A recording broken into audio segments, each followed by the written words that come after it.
And we are live, and this is episode 3 of the Breaking BadCast of season 3, I.F.T. And Ellen, this is your episode. My episode, and I didn't even know what I.F.T stood for the longest time. Never even dawned on me to wonder. And then I went, duh, it's the last line spoken in the episode. Yeah, it is. I.F.T., we'll find out what that is later on. I know, Ellen, you have a lot to say about Skyler and her actions. Basically, she slept with her boss in this episode, Ted, Mhm. which IFT means I fuck Ted, and I don't know if you're going to defend her actions or not. Well, all I can say is that's not all I can say, but she marched right home and told him and used those words. And it actually just dawned on me recently, that's not the way Skyler speaks. It's I slept with or I had sex with, but fucked is not usually in her vocabulary. And this was a very purposeful thing. This was a reaction to actually being cornered, Hmm. in part by Walt and by her own decision not to turn Walt in for the sake of her children, most immediately Junior. Yeah. And she spells it out to the lawyer what's going on. He's Hmm. going to die. So why should this come out? Why should they have to know if it will resolve itself? Probably the worst decision she ever made. Well, yeah, definitely the worst decision she ever made. But um, she went through some stuff in the beginning of the series where he Hmm. wasn't acting himself, disappearing, and then Yeah. the second cell phone thing, and um, other things started happening in their life. Not you know like one of the things being Holly being born. It pulled them together, and she really sort of put that aside right up until the day of Walt's surgery, when sedated he kind of confirms he's got two cell phones. Yeah. Hmm. Then she collects information from there, and then finally says out, and then actually visits with divorce papers and says, please just grant me this divorce. I won't say a word. I won't say anything to Hank, and just keep it away from us. And it's hard to see it from her view. We're always seeing Walt's point of view, and in the Insider podcast, they were trying to say that they were saying that they were trying to make this Skyler's point of view. Um, Hmm. Yeah. that the only thing that she can possibly do is rat him out. She's got two golden opportunities in this episode, including when she herself called the police, but she won't do it, and she finds out that she can't pull that. It's not an ace in the hole with Walt. He's like, go ahead, call. Yeah, he's calling her bluff, really. I, She, that's what she, I'm wondering. Do you think he's calling her bluff? You think he's sure that she won't say anything? yeah, I think you should, because what Saul said last week, that she's handcuffed. She can't basically come out and say, "Hey, he's dealing meth. He's creating meth and all that." She can't do that, and she's handcuffed. So Walt knows that, and Walt is coming in saying, "Hey, this is my place. I'm back. Let's get on with our life." Well, she could have done it right now. This is a whole new. I mean, it's something she's actually just figured out, and that Hmm. he's admitted to. She doesn't have any real evidence, Yeah, but and she. plus Walt Jr. came in right before the cops, so she could have, blown the whole cover before Walt Jr. came in. But I think since Especially Walt, when it's yeah, all blowing back at her face. It's not mm, going her way, yeah, every aspect of it. And he is acting so, acting the part of real Walt. The Walt that she married. The one who's calling her honey and is, great with the kids hmm, and just seems harmless and wonderful. And the son who's saying he didn't do anything. I don't know why my mom's doing this.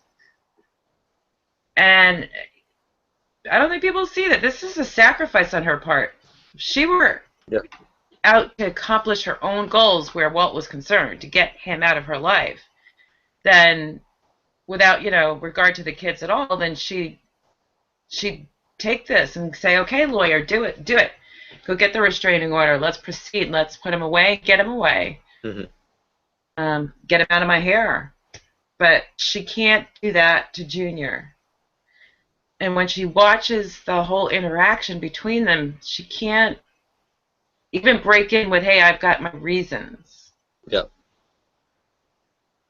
And so she's really stuck. And it's one way of, when your partner doesn't get the clue the first 5 times you've said you're out, you're done with the relationship, that it's time to prove it. And I guess people come with their own feelings about what constitutes cheating. And I would say that whether you're legally married or otherwise committed, that if you have that understanding and then go off and make your own decision not to be monogamous, then you've betrayed a trust, you've betrayed an agreement, you've betrayed that other person. Skyler didn't want to live with Walt anymore.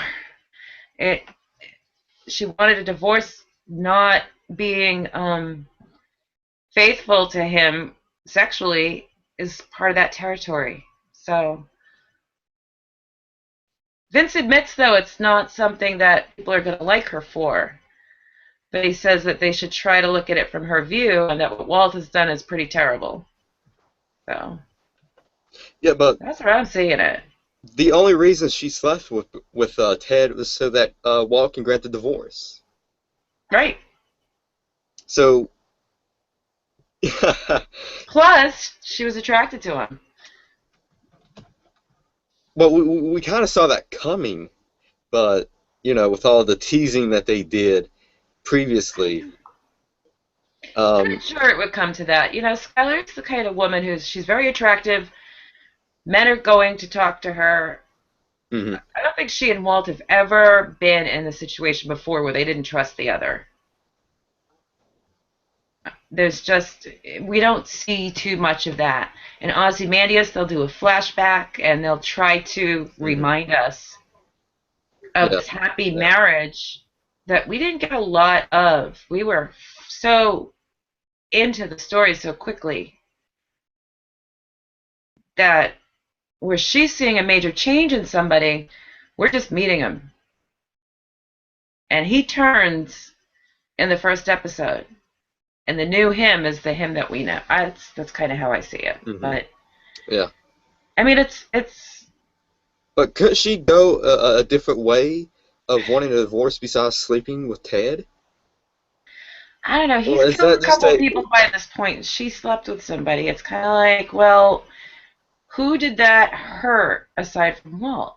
It's also kind of compare the sin. Walt is responsible for some deaths right now, and indirectly including those victims of the plane crash. He's already got a lot of blood on his hands, and he's already put his family in danger. I mean, nothing happened, but that's not because Tuco's sane or anything, but Tuco knew where he lived. Could have done anything to that family. Yeah.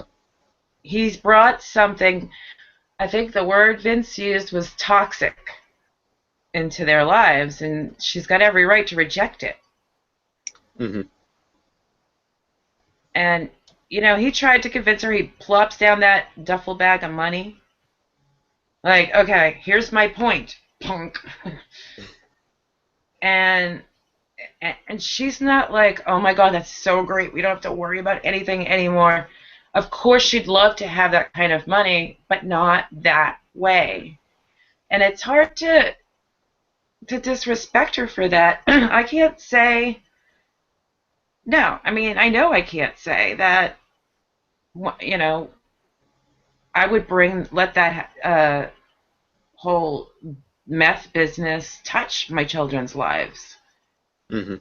You know, I just and then when you live with somebody, if you know that they do it, and you don't turn them in, and you enjoy, you're taken care of by the money that they bring in, you're complicit. You're a criminal too. So as soon as he plops that money down, as soon as he tells her, as soon as she knows that all those medical bills were paid, Mhm. she is already complicit. She can only carry that ignorance so far. And that point is about now. You know, pretty soon she'll get into just trying to keep him from stumbling and making a mistake and being found out. Yeah. But right now she's attempting to just purge it out of her life, and she gets cornered at everything she tries. She can't kick him out because there's no separation agreement. It is his house. Mhm. She won't tell anybody what he's doing, and he won't leave. She says we're done. He says I don't agree. It's, I don't know, kind of weird on Walt's part. I mean, understandable, but he's basically saying I'm happily married and I'm here, so Mhm. be happy. But did she have a right to call the cops on him?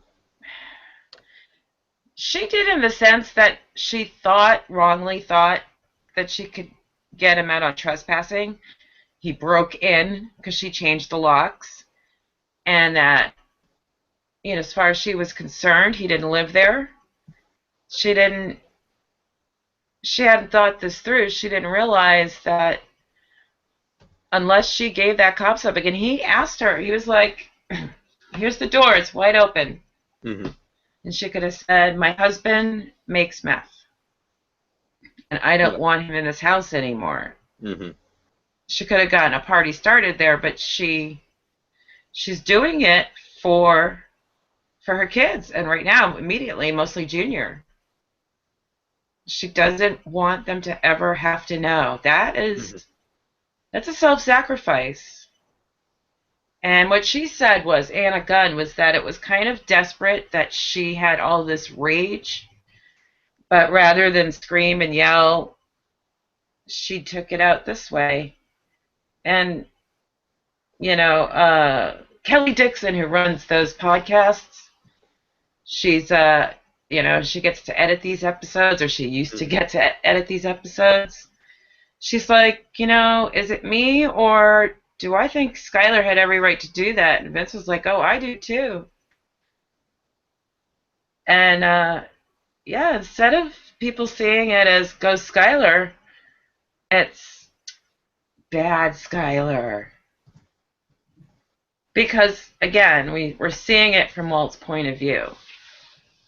Her point of view, unless it goes along with Walt, pretty much rejected, and it, because she's the antagonist, and we're taught to, we watch things that way. This Yep. person's right, this person's wrong because they don't agree. But in this case, I mean, Walt's not right for what he's done, but I understand him wanting to stay in the house, to stay with his family, to stay married. He does love them. I actually, when you said he's calling her bluff, I think and he showed this before. He really, really, really was willing to risk her saying something, He was. He definitely was. because he said this family is important to me. It's so important to me that nothing else matters if I don't have it. And so he said, "Go ahead and call the cops." Mhm. That was a bet on his part, and she protected him and hated every second of it. But I mean, you know, divorces could take a long time. Now, in this case, they've only been separated for about 2 weeks. Yeah. Well, not legally. Just But the regular relationship separation. was over, Yeah. you know. But if being legally married means, even if you're separated and going through a divorce, sometimes it can take a while. Hmm. In my case, it took 2 years at least, more than 2 years, Yeah. for it to be final, final.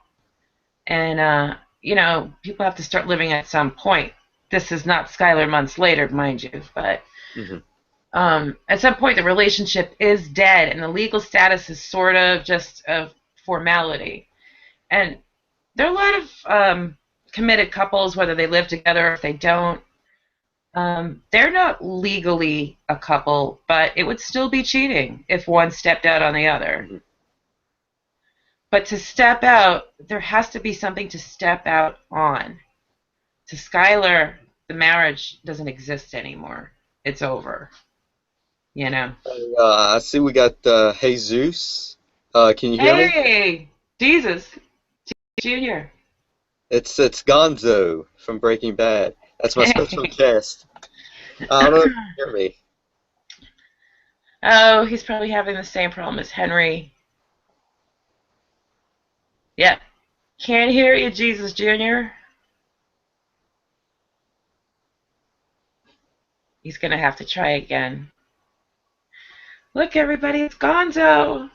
It's just He's in yeah. the junkyard. He's trying to rescue No Dose. I was looking for a place to stash him. I should type to him.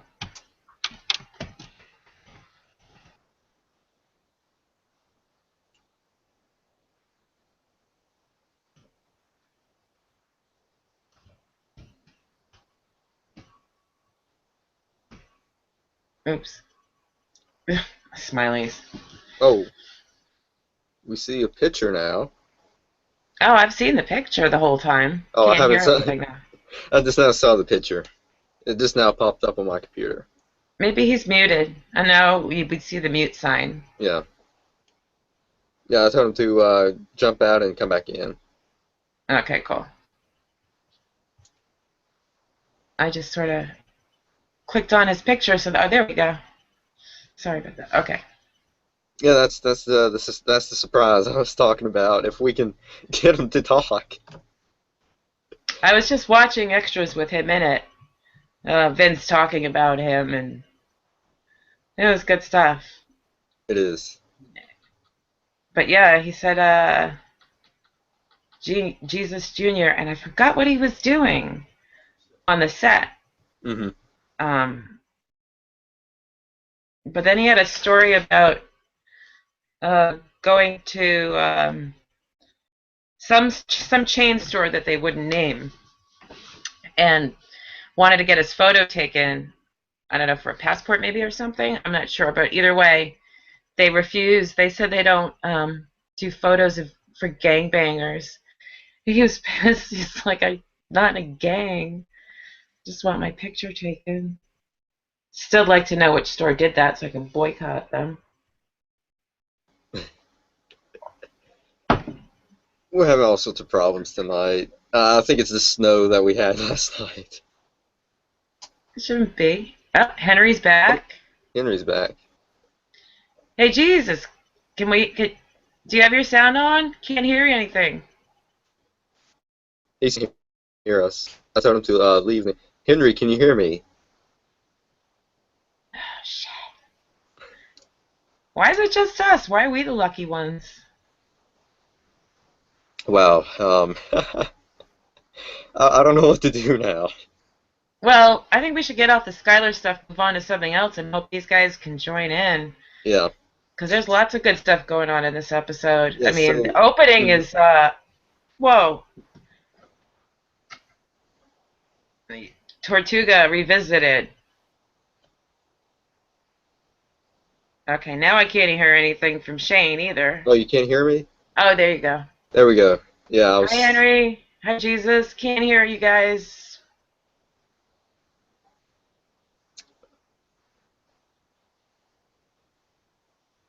This is crazy. Yeah, it You might is. have to type or use sign language. Anybody know ASL?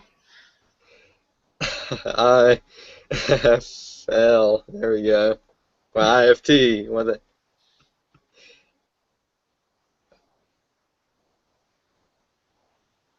Yeah, we should probably keep talking because, so the cousins, they want to kill Walter White, and Gus is not letting it happen because he needs him. and we meet Juan Bolsa from the cartel. Hmm. Comes with Tio. And that's a shout out to The Sopranos. That guy's name. Yeah. Juan Bolsa. Because I guess there's a Johnny Sack in The Sopranos. So Juan being John and Bolsa is like a handbag. Hmm. They like their shout outs. And yeah, that's a pretty intense scene because Gus wants to finish business with Walt, and you just see how deep Walt is getting him and is getting himself, and like, you know, I believe Gus when he says you can have him when I'm done with him, you can kill him. Yeah, he is. I believe him too. And he just wants is the recipe, and that's it. And we'll see more of that when we have Gail come along. Oh, I hear somebody. I hear. Can you Is that hear me? Jesus? I can hear you. Can you hear me? I can hear Gonzo. Thank God. Word. How Let are me you? set this up here. I'm alive. Thank gosh. He's And finally he's audible. back. He's back from the dead. Right, I have been resurrected. You know? From the junkyard. So I have Yup. to ask, is it Jesus or Jesus? It is Jesus, unless you're Jesus. speaking Spanish to me. All right, great. See, Jesus. There was some conflict about that. I've heard from the I point. learned recently because I was listening to Vince talking about you and some of the extras, and I was Yeah. like, oh shit, I've been calling him Jesus. Hey, Marty. Hey, Marty Marty. is here finally, and she's here with Gonzo too. You're right next to Gonzo. Welcome. Jesus Jr. Marty, I can't hear you. Yes, sir. Okay. Oh, Can you there hear we go. me? There we go. Can you We hear just me? Hello, Henry. Marty. Marty. Can you hear me? Yes. Yes. Okay. I'm going to start using sign language. Hello. Hello. It's so good to see Hello. you. Do you see who we have here? Yes. Oh my gosh. Oh my gosh.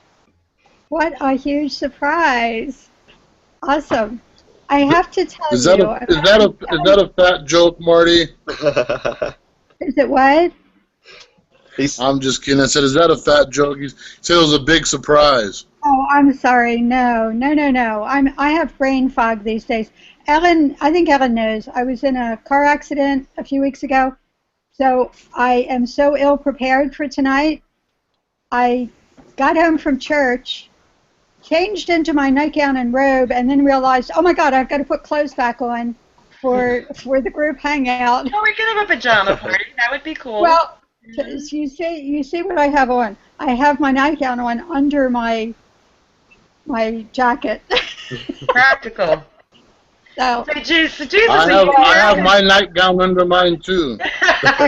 excellent. As we should all agree to just start showing up in our pajamas or nightgowns, right? I'm down with that. Yeah, I'm down I'm with already in my pajamas, so Cool. it doesn't matter. I am so ill prepared for a discussion tonight, but I told Ellen I was going to try really hard to join. I'm looking at Henry. Here I am. Can't hear Oh, Henry. Henry, He's man. suffering, man.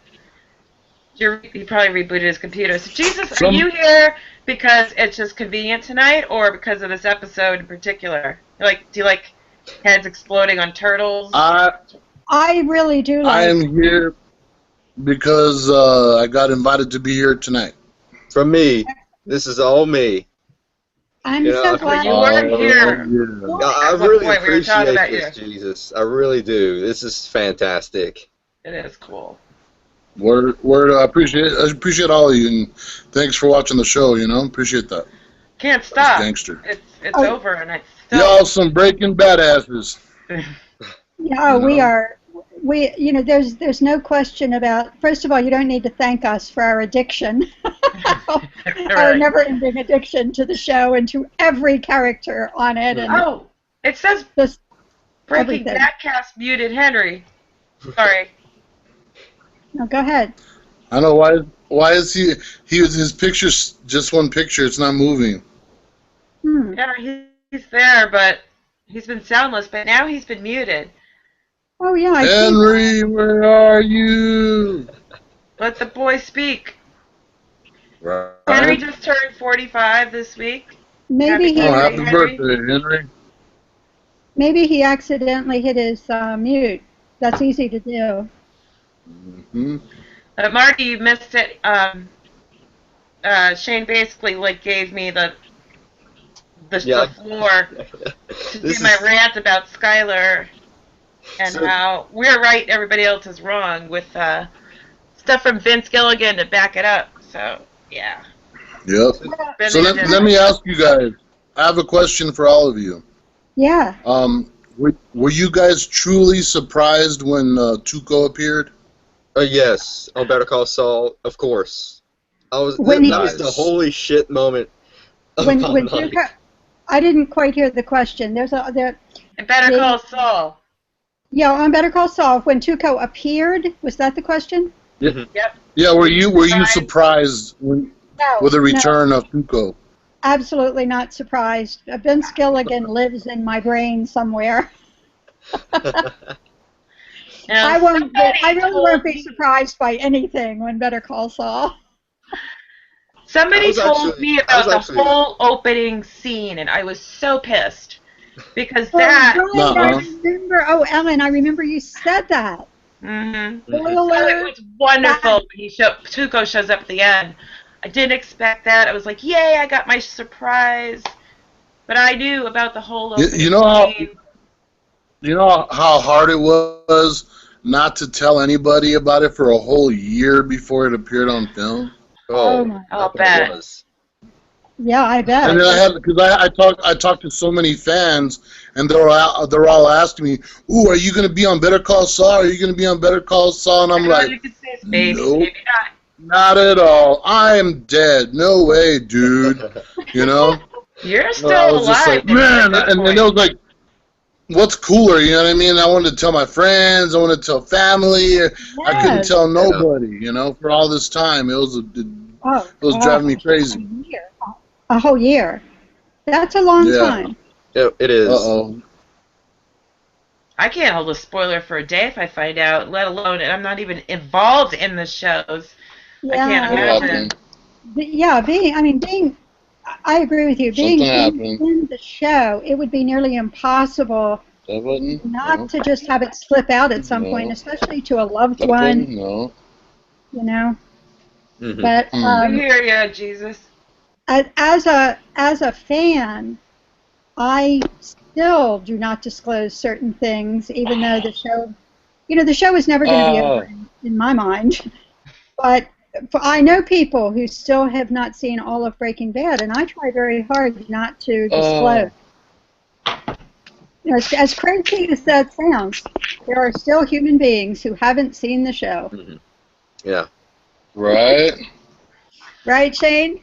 Exactly. Can you guys still see me? No. Can't see you, can hear you, though. Yeah, we can hear you. I don't know what happened. I can barely hear you guys, and I don't see myself no more. No. Let me try to get out and then come back, okay? All right. Okay. Do that. I shall return. Please discuss what would you think of a prequel to Better Call Saul, but a theatrical version of called Breaking Burke. All right. Breaking what? A musical. He's a goofball. I've already got a prequel to Better Call Saul, Camping with the Kettlemans. Oh, that's Camping I read that today, and I burst out laughing. Camping with the Kettlemans. I loved it. Ellen, you're gone now, but I see Q. No, I'm here. I just muted. I just unvideoed myself for a second. You unvideoed yourself. Okay. Yeah. I don't know if Jesus can hear me, but this is pretty freaking awesome. I'm telling you, it is. Does he pronounce his name Jesus or Jesus? He said Jesus in English, and if he's speaking Spanish to him, it's Jesus. It's Jesus. See? Mm-hmm. It was something I just learned this week. This is a fun fact for all of us now. Yes, I've got the is. box set. We can claim we're talking to Jesus tonight. It's Easter came early.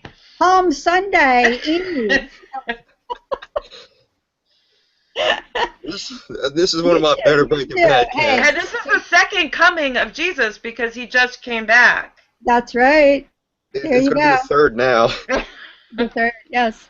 Well, we can use all of the Jesus we can get. How's that? Yeah. You two are looking very well. Of course, Ellen, I see you from time to time on our little chats, and Shane, I always love the pictures you post, but I just totally am in love with camping with the Kettlemans. That is such a hoot.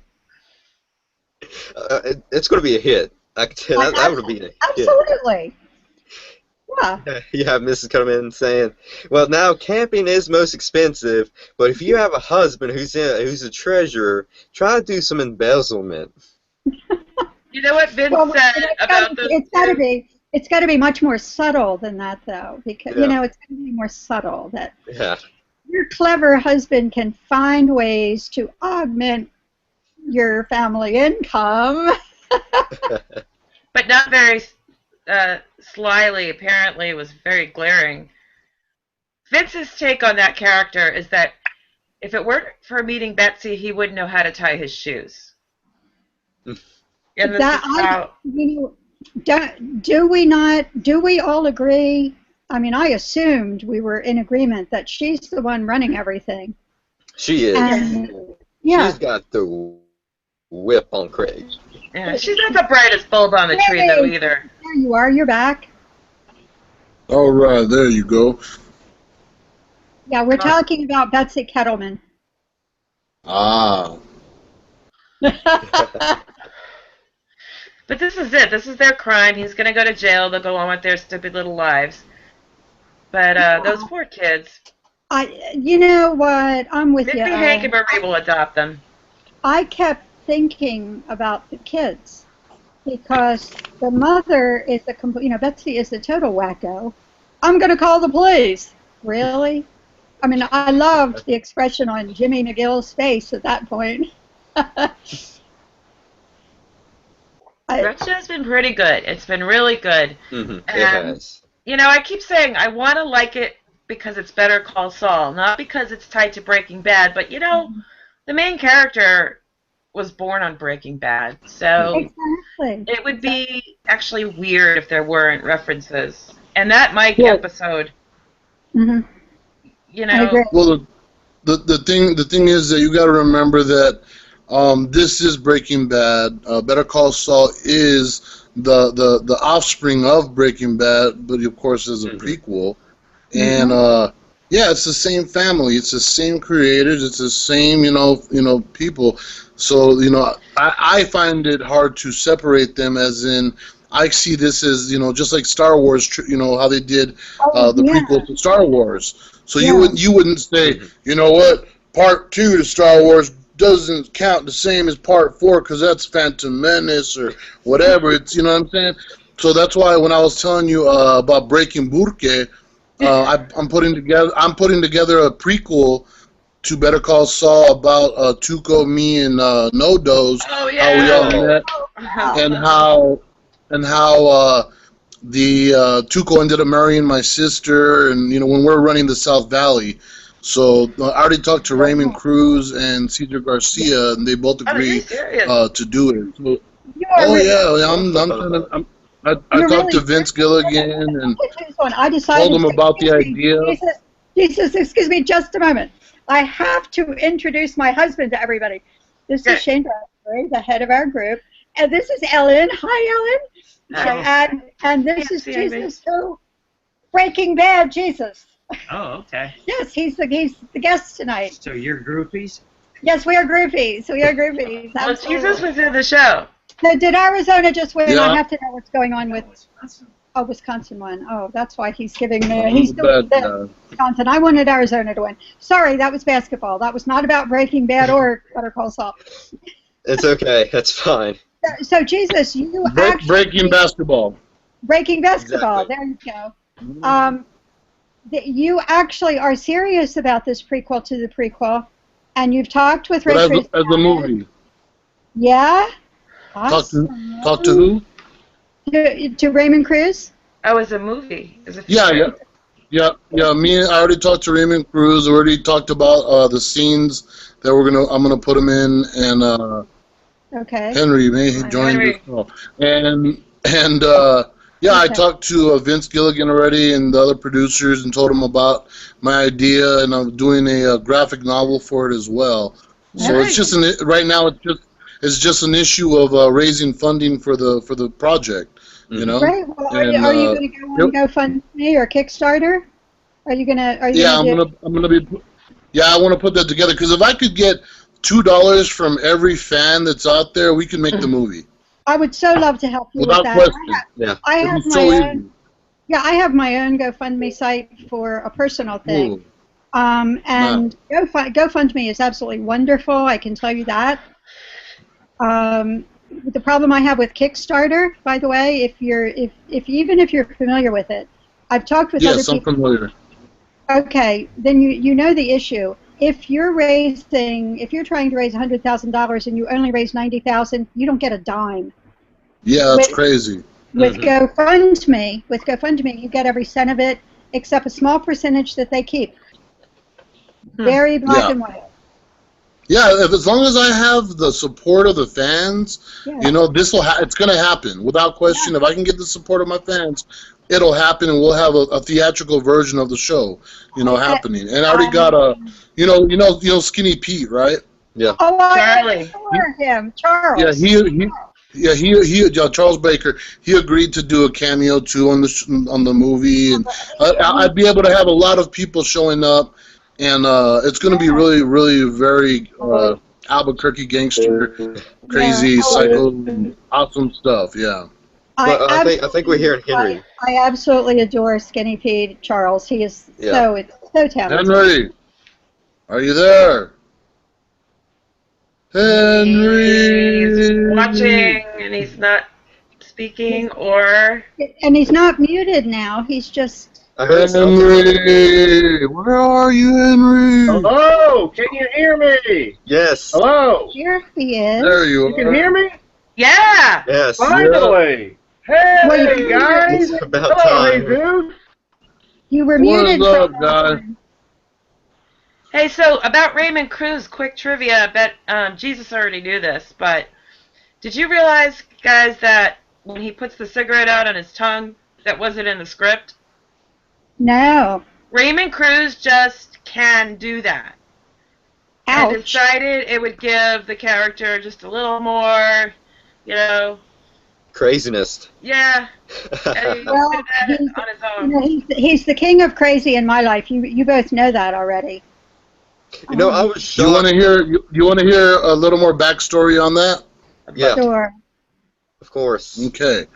So we're in Tuco's hideout, and he asked, the director if he could put the cigarette out on his tongue, and they're like, no, don't do it, insurance, oh no, right? And he was like, it's okay, I can do it, I've done it before for other films.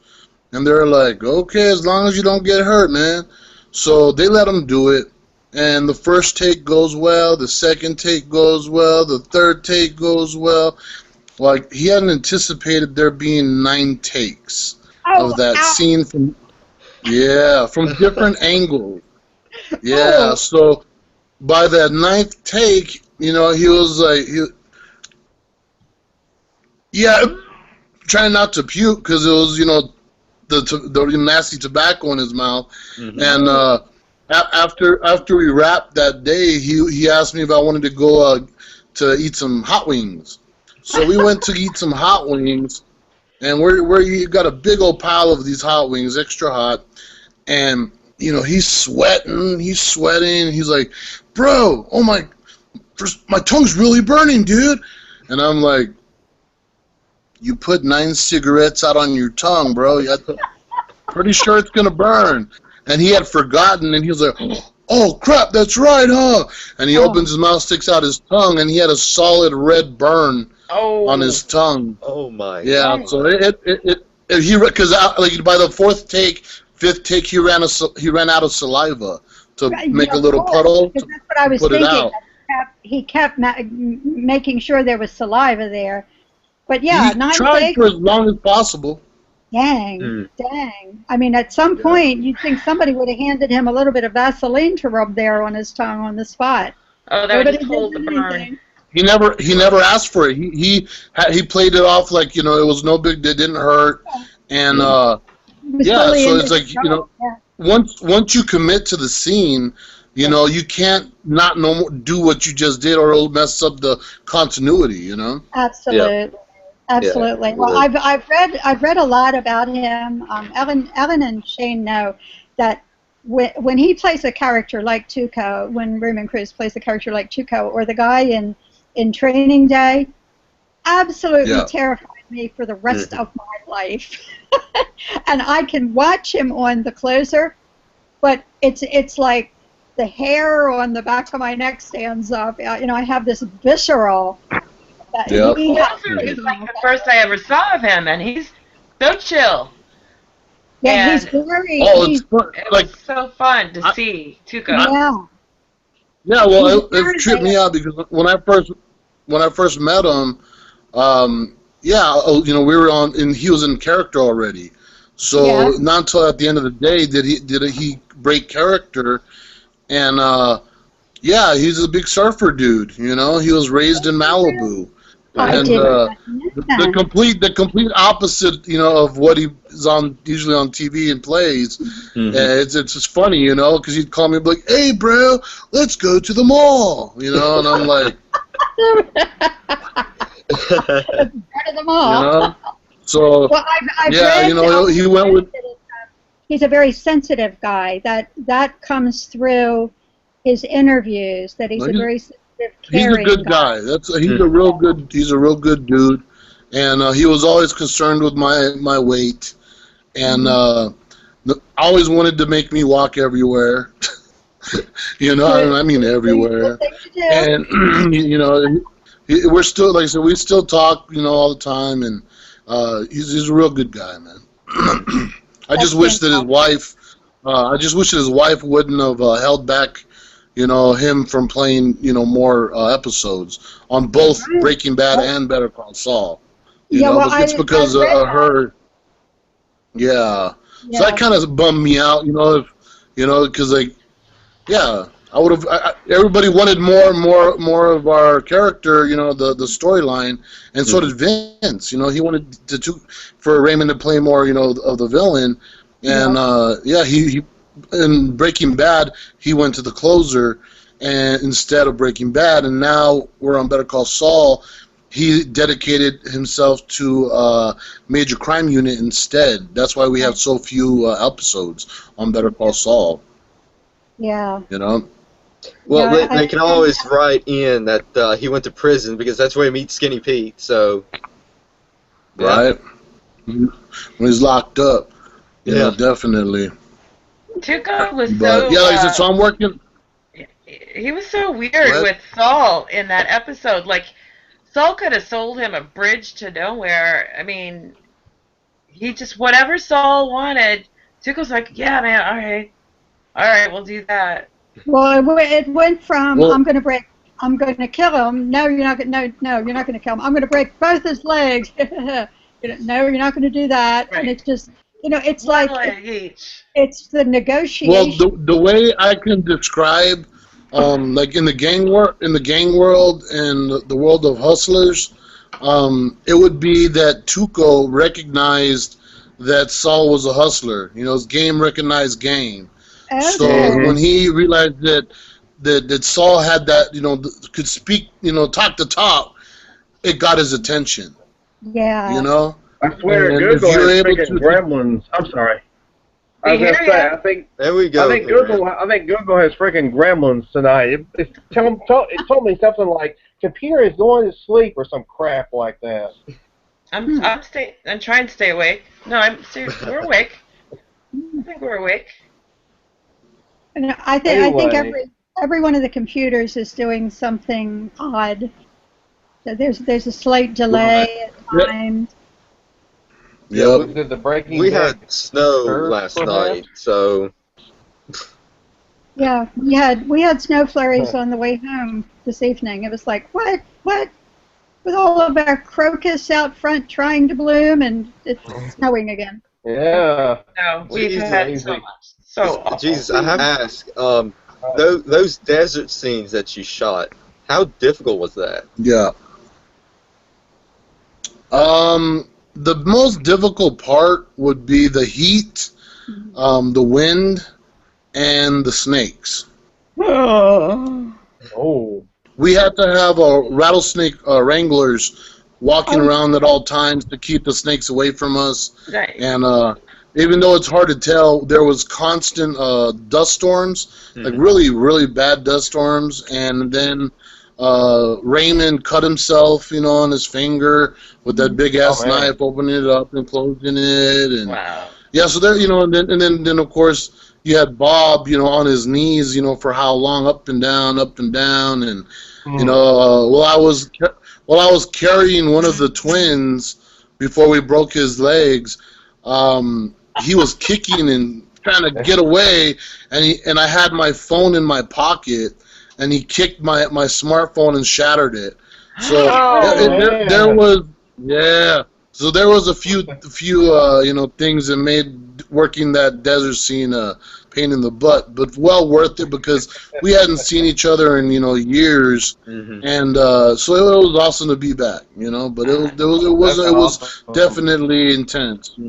Yeah, Jesus, how did you get cast? I'm always fascinated by how it happens. Did you have to go through several auditions? Well, the original. Well, the way it worked, it was the original casting director for Breaking Bad was Sherry Rhodes, and she's since passed. But This episode is dedicated to her. Sorry. Right. Yeah. Right. I don't have Sherry, the talking pillow. Go ahead. Oh. Sherry, she casted so many great movies, but she discovered Reese Witherspoon, and she discovered me, and on a Steven Seagal film, my first movie I ever did was fighting Steven Seagal called Urban Justice, so I was the new bad guy. There wasn't that many over 6 foot tall stuntmen, real tattooed gangsters, you know what I mean, out there in Hollywood. So when it came time to do the pilot for Breaking Bad, her and Vince wanted me to test to be Crazy 8. So originally I was going to be Crazy 8, but then after I went and did my my audition, Vince said, you know what, I could see him playing a whole different character. I want to wait and save him for later. And then later they called me to play No-Doz. So in first season, I'm No-Doz. And then when the writer's strike happened, that cut our first season out early. Right. And when we came back, we had a problem because Cesar Garcia was playing Gonzo, and I was supposed to get beat up by Tuco, killed, and Caesar was going to have to carry my body around the junkyard, which was physically impossible for him to do. So in second season, I weighed 400 pounds. It was not going to be easy. So in second season, we switched characters. Nobody noticed. Nobody paid attention to the credits apparently. But me and Caesar are we're the only characters on Breaking Bad that ever switched characters mid-seasons, and nobody noticed. Wow. Well, I saw the credits. I saw the credits. Absolutely awesome. I'm sorry, Marty. Oh, I am too. I'm sorry. We need Alan's talking pillow.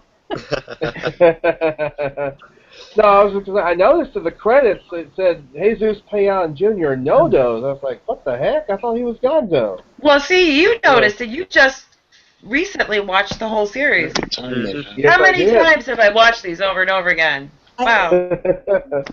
I should have every. I'm gonna have to call you guys right back again. Somebody tried calling me again and messed up the microphone thingy, so I'm gonna call you right back. Okay, I'll jump Alright. back in. Okay. All right, No thanks, problem, Jesus. Jesus, rather. I would say Henry, Jesus said it's Jesus in English, but he's speaking to himself. Jesus. Gotcha. This is his. I want to say hello, Marty. Nice to meet you. I saw you on the first Breaking Bad cast. Oh, Lord have mercy. Hi, Henry. Hey. That was Of back in course, the hello, day. Ellen. Good to see you. Hey, happy birthday, Henry. I Thank you, remember Ellen. seeing you before. I remember seeing you before, Henry, and then we lost you at some point, and then y'all lost me for a long time because. I know Henry he just jumped on the bandwagon not so long ago. Okay, He and did the whole show. I could have sworn we met one time, but you were No, a new, ma'am. No, you're a ma'am. newbie to Breaking Bad. Yeah, fairly new. I'm a virgin. Well, no, really, not really, because I've watched the Not whole anymore, series. honey. So what, Nope. Henry, what got you to the point of watching it? Well, I started watching Better Call Saul, and then Shane said, "Man, you gotta watch Breaking Bad. If you like Better Call Saul, watch Breaking Bad." So I started. So over 2 weeks, I watched the whole series and absolutely loved it. All right. Yes, I did. I binge watched. That's right. Is it And not now I the think very best thing ever made in it anybody's is life? awesome. Love Yeah, it. Love it. Love it. Yeah. Yes. Of course, seeing Jesus on So Jesus why on did Jesus there. come back? I couldn't really study very well though because I'm having some anxiousness about another show's season finale tomorrow night. I think I know which. Yeah, Ellen knows what. Yeah, I know what Ellen's talking about. I'm freaking out. I can't deal with this. We're gonna have to have a hangout just for that because I'm about to have a nervous breakdown about it. A support group. Yes, we have. Norman Reedus apparently sold his house in Atlanta, so. Yeah, but Daryl he's will not die. the surprise cast guest or something. They have Norman Reedus and Melissa McBride scheduled for Talking Dead and a surprise cast member. So yeah, and who do you think that's going to be? Because Gabriel has already been on, and Gabriel has clearly lost his marbles. Seth Williams. Usually the guest is the dead one, but not always. Yeah, I know. Noah has been on. Gabriel has been on. Yeah.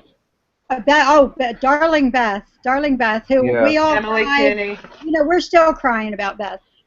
If Norman, my ASL teacher has the most wonderful shirt that I love so much because he met and had his picture taken with Norman, and it says, "If Norman dies, we riot." Now that's just the fact. If Norman dies, we riot. That's the way it's going to be.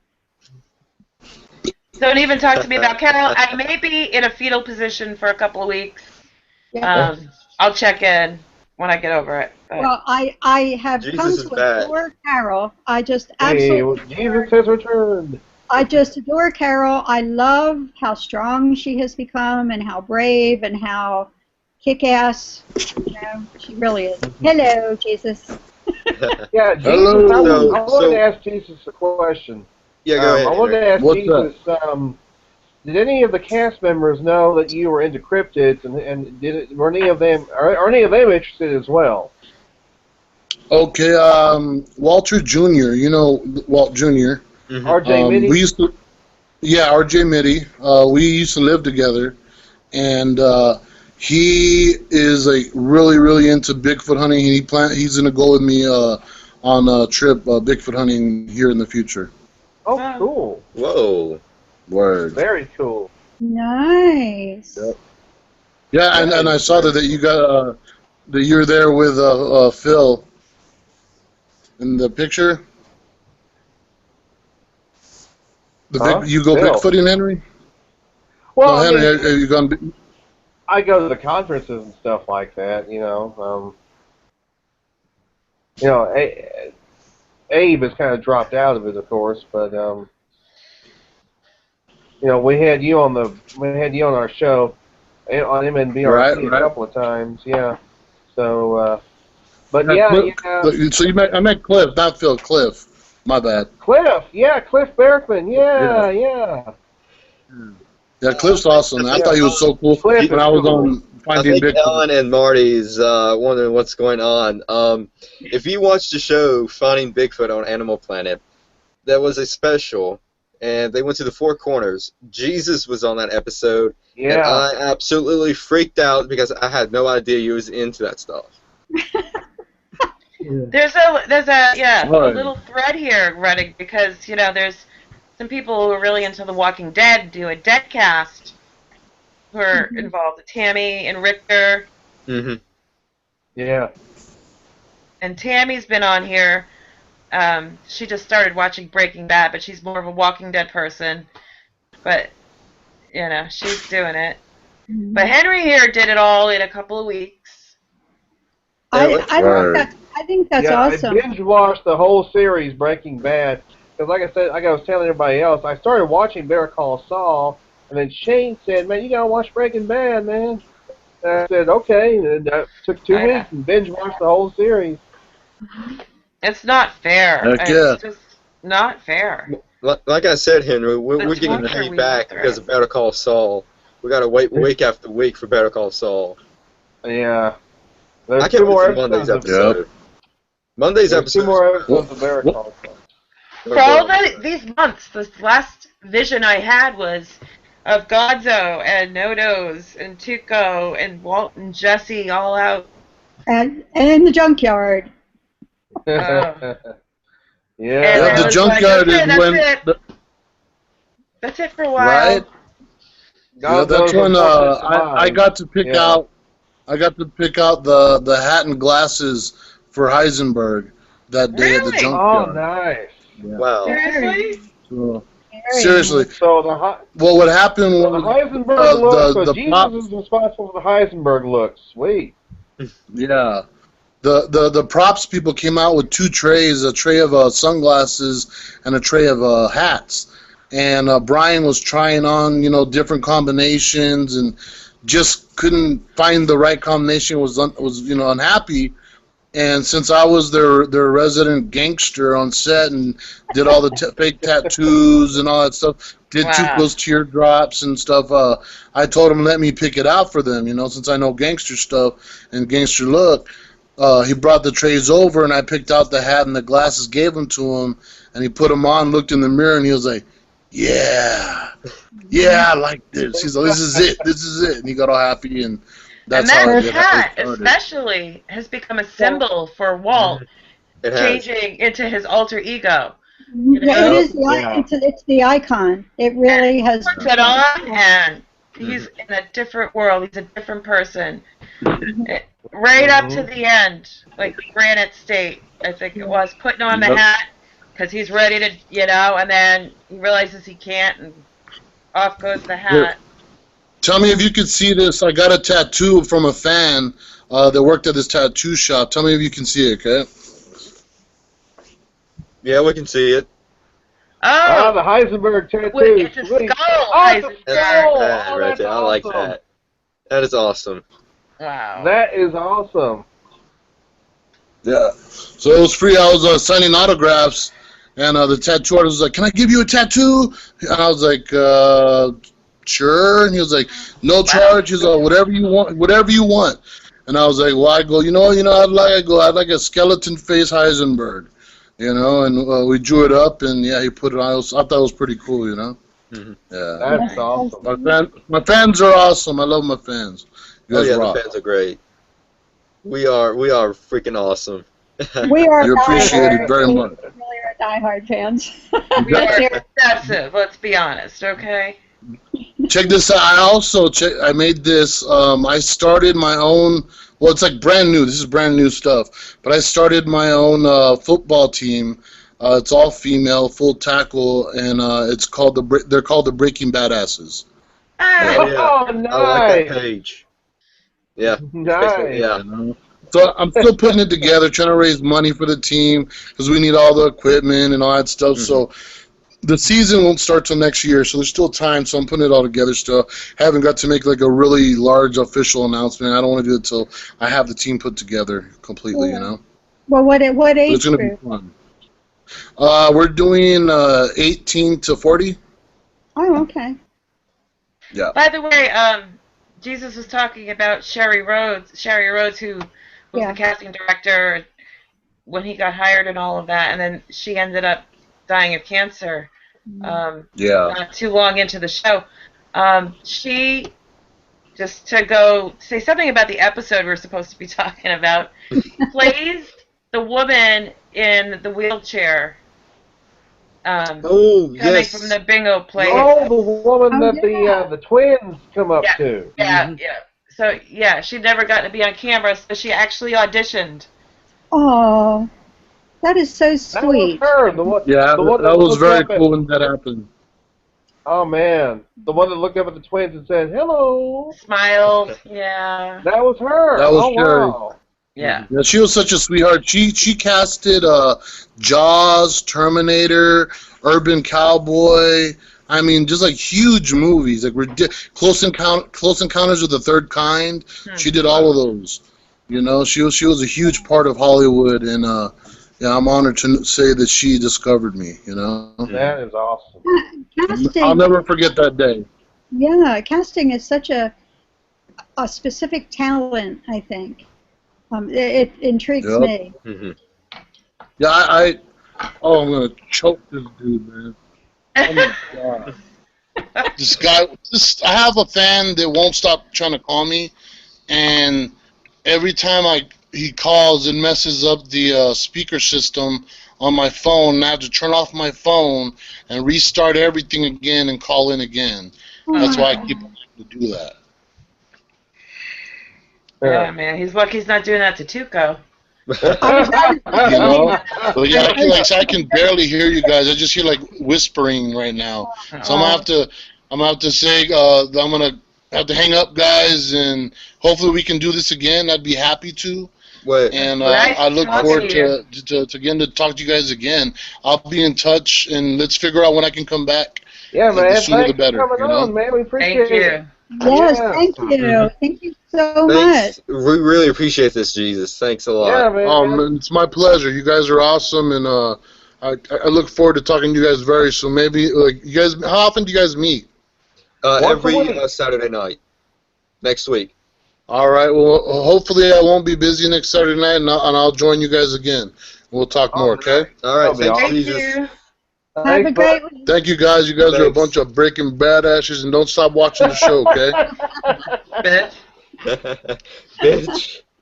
Bye. All right, you guys. I'll talk to you soon. Okay. Take care. Peace. Oh, that was awesome.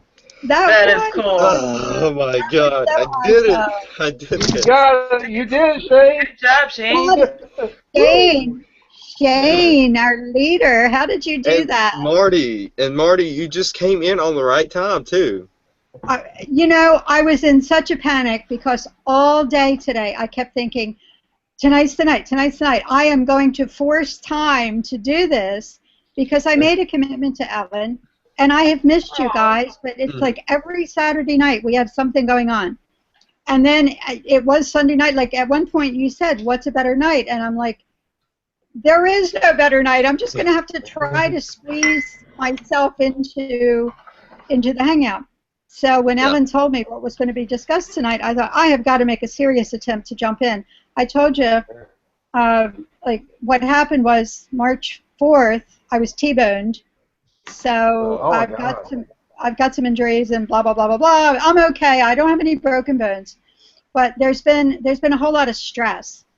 And I wake up this morning, and this is just stupid, guys. This is just really stupid. I wake up this morning. I am totally addicted to my iPad, have been from like the second I had it. And I get this weird screen. I mean, it's been perfect. It has been absolutely perfect. I get this weird screen, and it's like, oh my God, my iPad has just died. I've got to call Apple. And so we went to church this evening, and then my husband said, well, if it's really, really important to you, we'll go to the Apple store. And I said, yes, it's really, really, it's not life-threatening, but almost. So I have developed, this is the 6th time I have been hit. One of those 6 times I was not in the car.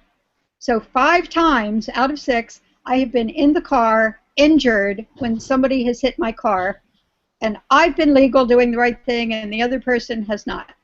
So I've developed a terrible fear of being in the car, which is why I needed my husband to go with me.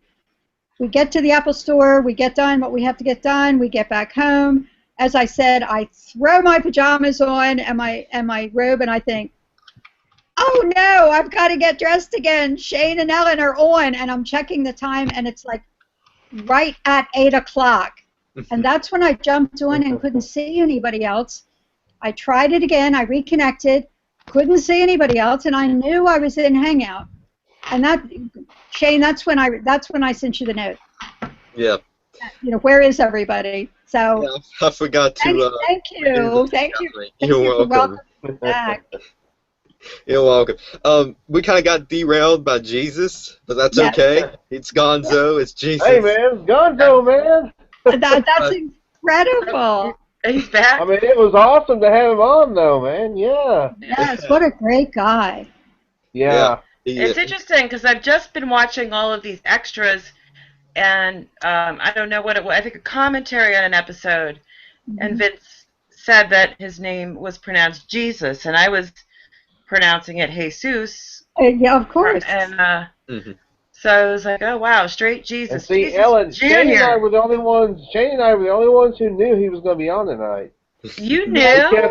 I knew. We kept it secret. Well, no, Yeah, Shane knew, obviously. Me and Henry knew. Henry was the first one. Oh my God, you guys are like keeping shit for me. See, How did you connect with him? How did this happen? okay, you see, I'm friends with him on Facebook. Yeah. And I decided to send him a Facebook message of saying, hey, we're doing a Breaking Bad cast. Would you like to come on? He says, sure. I'm like, awesome. Sweet. Wow. Jesus is here. Gonzo is here. You know, I tried to friend him, but it said he'd reached his limit. Yes. He's got a Facebook like page. I did too. He's got a like page now, so you can like his page. Oh, good, because you can't friend him because he's reached his limit with friends. This is the first I ever saw that. I'm in the circle, which thank God I am message too. him. Well, maybe he'll start. You know, when he starts something new, then he'll friend us, Ellen. So. Well, Henry, he was really psyched about Better Call Saul, and he was first interested to know if we were surprised. Well, you were here actually when he said that, asked that. Yeah. To see Tuco, and yeah, I was. I was. Were you? Yeah. Oh, okay. I guess I It had. wasn't what I expected in the episode. Maybe at some point during the series. Oh yeah. I wasn't It expecting came him out that of early. nowhere. But it was jaw-dropping, wasn't it? Yeah. I mean, it was was. just like, all right, Vince Gilligan's here.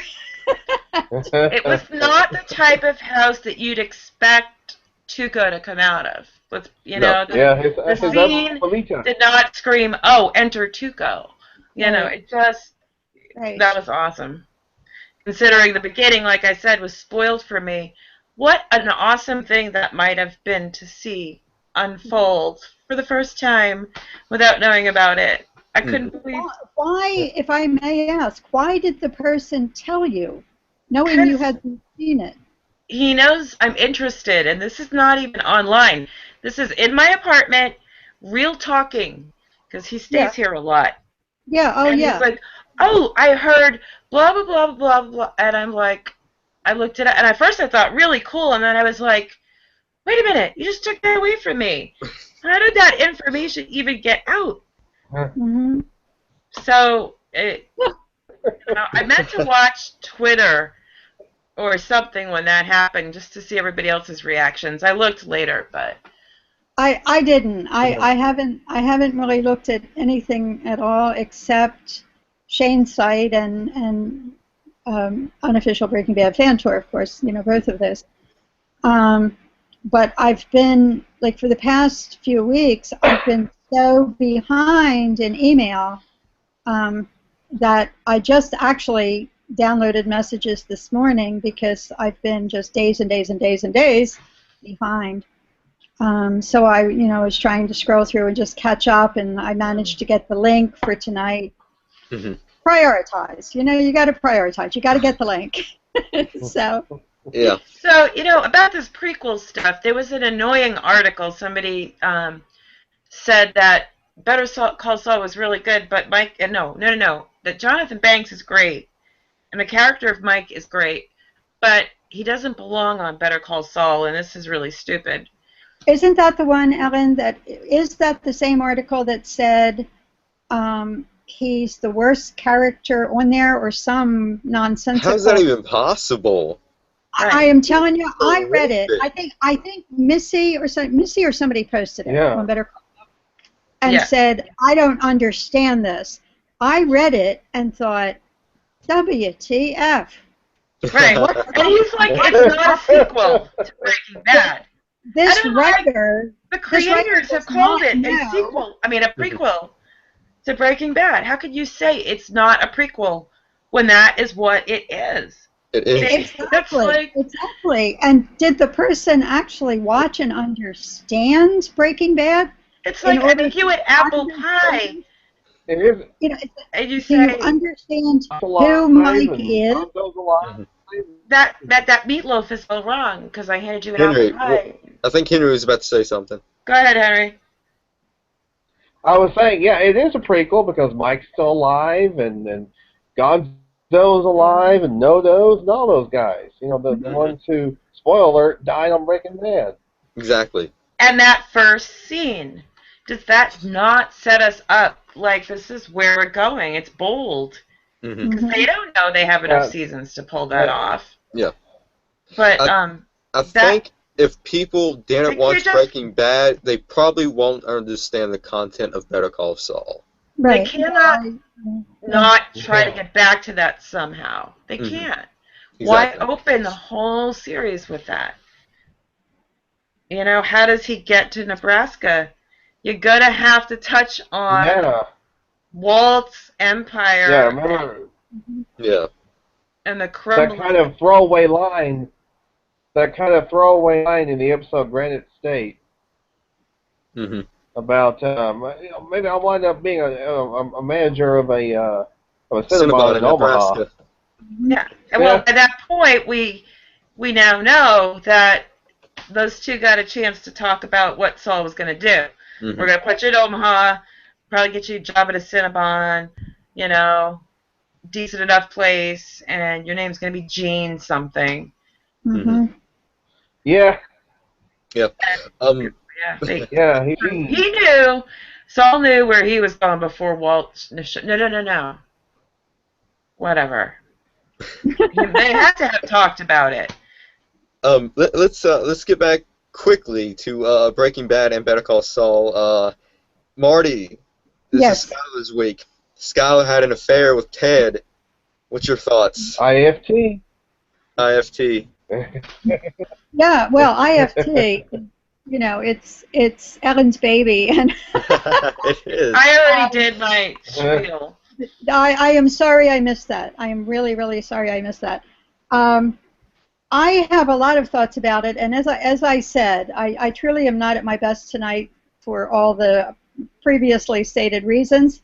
I had planned today to rewatch the episode just to, I've only seen it 5-6 times, but it helps to watch it again before we're going to be talking about it. It does. One of the things, something that a few things that occurred to me about I.F.T.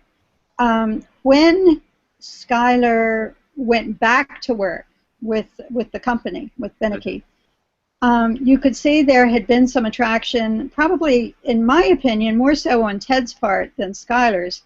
There was some history there. Then, as Skyler felt so completely shut out by her husband, because Walt was doing all his lying and whatnot, and becoming Mr. Heisenberg. I don't want to say just Heisenberg. I think he requires a Mr. in front of him, because otherwise he's going to kill you when he gets a chance. The Skyler, in my opinion, this is all just my opinion and my point of view, Skyler got into the affair needing something, some affirmation as a woman, needing some affirmation as a person, kind of stumbles into this affair, but knowing what she's doing.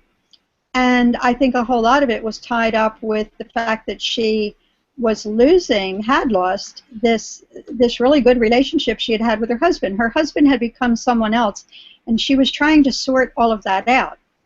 But when she reaches a point of doing it for vengeance. She's effing Ted out of vengeance. Mm-hmm. And isn't the way she said it? Isn't that telling about that? Because Skyler doesn't say that. She, in any normal conversation, if you can consider that normal, she would have been like, I slept with him or I had sex with him. Mm-hmm. I fucked Ted is so un-Skyler. She was trying to shock Walt when she you're absolutely right. That was un-Skyler-like, and I have always believed this, for better or for worse. I have always believed that she said that to him at that moment. She wanted him to blow up, leave. She kept trying to get rid of him because I think by then she had seen the lawyer, you know. And correct me if I'm wrong about that, but you know the lawyer is saying get out of this relationship, and he won't leave, and she tries to put him out, and so forth and so forth and so Same forth. episode, yep. And if your wife says to you, "I fucked Ted," then what do you expect the husband to do? Slap her, blow up, throw the roast across the room, leave, do something other than let's sit down and have dinner. You know? By her own decision, partly, because it starts with Walt and what Walt decides to do. Yeah. You know, and even Vince Gilligan, I'm saying this for Henry's benefit, said, you know, this is really a terrible thing he's put on his family. It's toxic. And to try to see it from her point of view that you don't take this. And she told him to get out. He did. He moved into this like motel, low efficiency type place or whatever. And she starts the process of the divorce by getting papers and seeing a lawyer. And she quickly learns that she can't keep him out right now without anything legal because he's coming back. He's daring her to tell the police. Exactly. And go ahead and call them. Junior to know. Exactly. Stops there every time.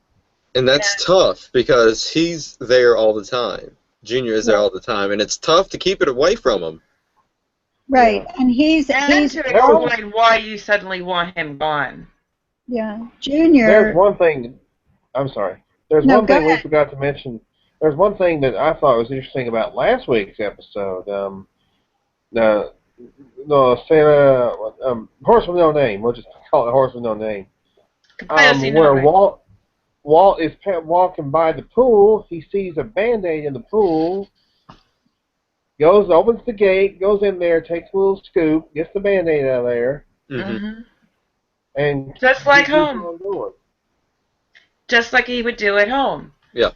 He's in that mode that he owns the place he lives in and that he's got to do these things. That scene was very deliberate where that was concerned. That was well, he's reached the point where he believes he can do anything and he's untouchable. Yeah. It's a sad situation. I still mourn. I don't think I'll ever not mourn. And plus, we found out that the cousins is still after him. Tonight. Oh yeah. Yes. Very scary cousins. Oh man. They meet with Gus and with Tio and with the other guy. Juan Bolsa. Juan Bolsa, yeah. And there's a lot of pressure on Gus to let Walt go so they can kill him. Walt has no idea. And I don't think Gus has any plans to warn him ever. Mm-hmm. Right. And he means it when he says, "Go ahead and kill him when I'm done with this business." Exactly. And so now Gus is And under then pressure you had- to deliver because this is the he cartel. is. Right. Because the cartel wants revenge for what happened to Tuco. Yes. And they're not going to let anything stand in their way. They're actually extending him a lot of courtesy. True. Yeah, they as far are. as they go. And then we see on this episode Jesse, I think I mentioned this last week or 2 weeks ago, where Jesse is constantly dialing Jane's number and getting her answering machine. Oh, yeah. Her message. He really misses her. Yeah. And then it stops and the number's disconnected and you can't even hear that anymore. Yeah. Very believable and logical. I mean, these are things that people do. Yes. You know, and it made a lot of sense. They also talk about Jesse being what he's declared that he is, the bad guy.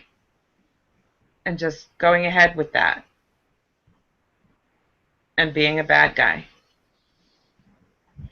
But still not coming close. We saw him in the RV cooking, or he had the equipment and everything, Isn't this the episode where he doesn't have the money for his gas and stuff? And he offers up? Is it this episode? No, that's the next episode. Never mind then. It wasn't this one. But Vince Gilligan was saying about this episode that is, and in the season in general, that there's not as much Jesse Walt together as in other seasons. It wasn't like he doesn't like it, but he said the story dictates it. You've got Skyler's point of view, which is what he was saying this episode was Hank and his own side story that actually directly relates to Walt's story, and then of course Gus, the cartel, the brother, the cousins, and Saul, and they're off doing their own thing right now. What they said was Walt is too busy right now because his family's falling apart, and he really. And I believe it. I'm not saying just because I figure this guy turns into a real jerk by the end. Right now, I mean, actually through the whole series, he does love his family. Yes. He just screws up royally. And just wants them to accept and forgive all the time. And there's just some lines you can't cross. You can't just say, look, I'm going to be this really dangerous, horrible human being. It's cool, right? All right, good. Let's just move on. You remember? Interestingly enough, on this episode, you had, Skyler call the cops on Walt, and then the cops like, "Oh, we can't do anything because, we can't do anything about a man breaking into his own house unless there is some kind of legal jurisdiction here. Unless you have a restraining order against him, or unless there is a divorce." Or unless you can tell me something about him right now. Yes. He opens that door and she zips it. Even as Junior is saying, he hasn't done anything. He's a good guy. I think she can't more do it. I mentioned Junior that Junior was there, and that could have been a reason why Skyler didn't, blow the lid off everything. Right. Well, she didn't in private with her lawyer either. She said to the lawyer, I can't do it. I can't do it. I can't have my son know. Walt has cancer. Yeah. He's going to die. This will, this could resolve itself.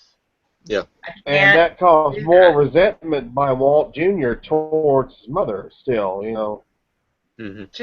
She's the bad guy, and she's lost the whole life that she thought she had because Walt is into something she can't accept and that nobody should reasonably expect her to accept. Cancer or no cancer. the last episode he wanted to be called Walt Jr. When I think it was Marie called him Flynn, he said, "My name is Walt Jr." Yeah. Yeah. You understand his point of view. I understand Walt trying to get back in. Mm-hmm. I understand very well, especially as somebody who's divorced, wanting him out and having it be uncomfortable. And relationships are like, Walt is just coming back and deciding, well, I'm happy and I want to stay married and I love you. So, okay, I made a pot roast. It doesn't work that way. And we saw Walt Jr.'s. Yeah. Switch. We saw Walt Jr.'s Buddy Lewis on this episode too. Yeah. Yeah. Watching that. What is that show? Aqua Teen Hunger Force. Aqua Teen Hunger Force. Yeah. Yeah. And at one point, they're talking. The one character is talking about the pronoun she, and they're like, "Who?" And he's like, "Well, as in every woman." And there's Skyler coming home, and I think this was during the early. No. This was right before she told Walt. Right before. Mm-hmm. Yeah, it was. And we also saw Danny Trejo with a cameo appearance as Tortuga. Yeah. At the beginning. At the beginning, we saw how Tortuga's head got chopped off, which is one of the most awesome scenes that I've ever saw. Yeah, that whole scene was just incredible. That whole episode. That was that served a couple of purposes, you know. Have y'all seen that? Go ahead. Yeah. Have y'all seen that Snickers commercial with the Brady Bunch and Danny Trejo becomes Marsha after he eats the after he eats the Snickers? It's a Snickers bar, right? And Steve Buscemi is Marsha. I mean, not Jan. And he says Marsha. Yes, Steve. That's great. Steve Buscemi, They showed me some that one. But Hank is getting the call to go back to El Paso. Yeah. And acting like he's really happy about it. Mm-hmm. And he's not. And he's not. And why is he not? Too. Because the last time he was in Juarez, some guy's head blew up from a tortoise. And yeah. And he's so going to try. In that same episode, we get a little more backstory on how Tortuga's head ended up there. Yeah. And in the future, we're going to see Hank try to derail his whole El Paso career. Mm-hmm. And we saw Hank cross a line in this episode, because he and Gummy were in that bar. Mm-hmm. Oh yeah. And he's beating up that one guy. I mean, he slammed that one guy's head on the bar. You hear that crack. I'm like, oh. Yeah, I listened to some extras, and I'm still not quite getting what's going on with Hank in this. It seems like a near panic attack in the bathroom of that bar. Yes, I agree. Yeah. And it's as if he turned it inside out and said, instead of this eating me, I'm just going to take it out on other people. Right. Mm-hmm.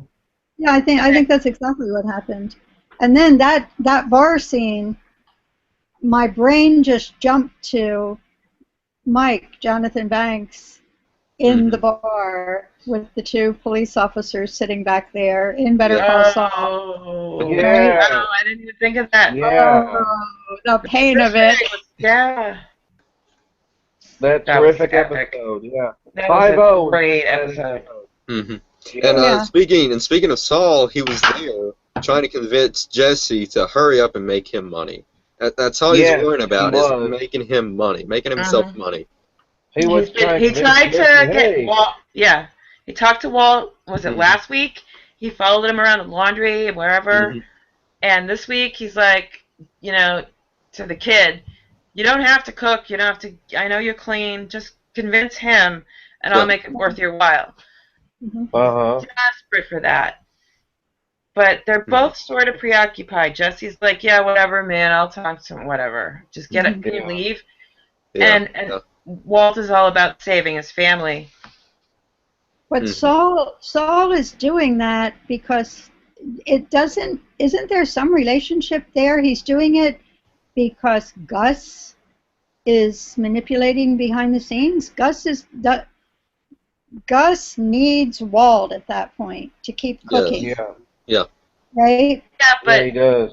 Gus doesn't need Saul to need it. No, Saul no. is No. just Gus could be threatening Saul, saying, "Hey, you get him cooked, or I'm Yeah. going to off you." See, Off I've Saul. always felt there was something going on there that we don't know about between Gus and Saul. Even I if think it it's came pure from a greed. third person. Maybe if Mike's in the middle of it all too. Maybe so. Really? Yeah, I mean, all okay. Gus had to do was give Mike the word, and yeah. Gus doesn't need to get somebody like Saul to do convincing for him. He can Well, no, do that himself. I agree with you, he doesn't, but there's something that's always bothered me about that episode where I can't help but feel somebody, and it could be Saul, I mean, it could be Mike, somebody is putting pressure on. What does Saul have to gain other than money by convincing Jesse to convince Walt to cook again? What's behind that? I also think Gus may have wanted to continue to curry favor with the cartel as well. But you're right. You guys are right about something. Some sort of balance between Saul and Gus on Mike's part, because in last week's episode, when Mike sees the cousins going with the big giant axe and calls Gus attacks Poyos, and the kill is off for the moment. Mike says to Gus, I assume Saul Goodman doesn't have to know about this. Yeah. Right, because we see which means that sometimes we inform Saul Goodman, right? Right.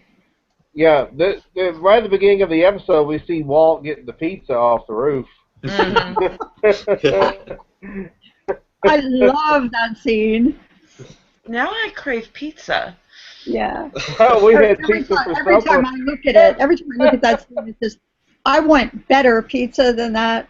But I love that Brian did it in one take. It was perfect. I know, that was awesome. We were talking about that, but if those the brothers in real life, walk away from that explosion without flinching in one take, it was the least Bryan Cranston could do.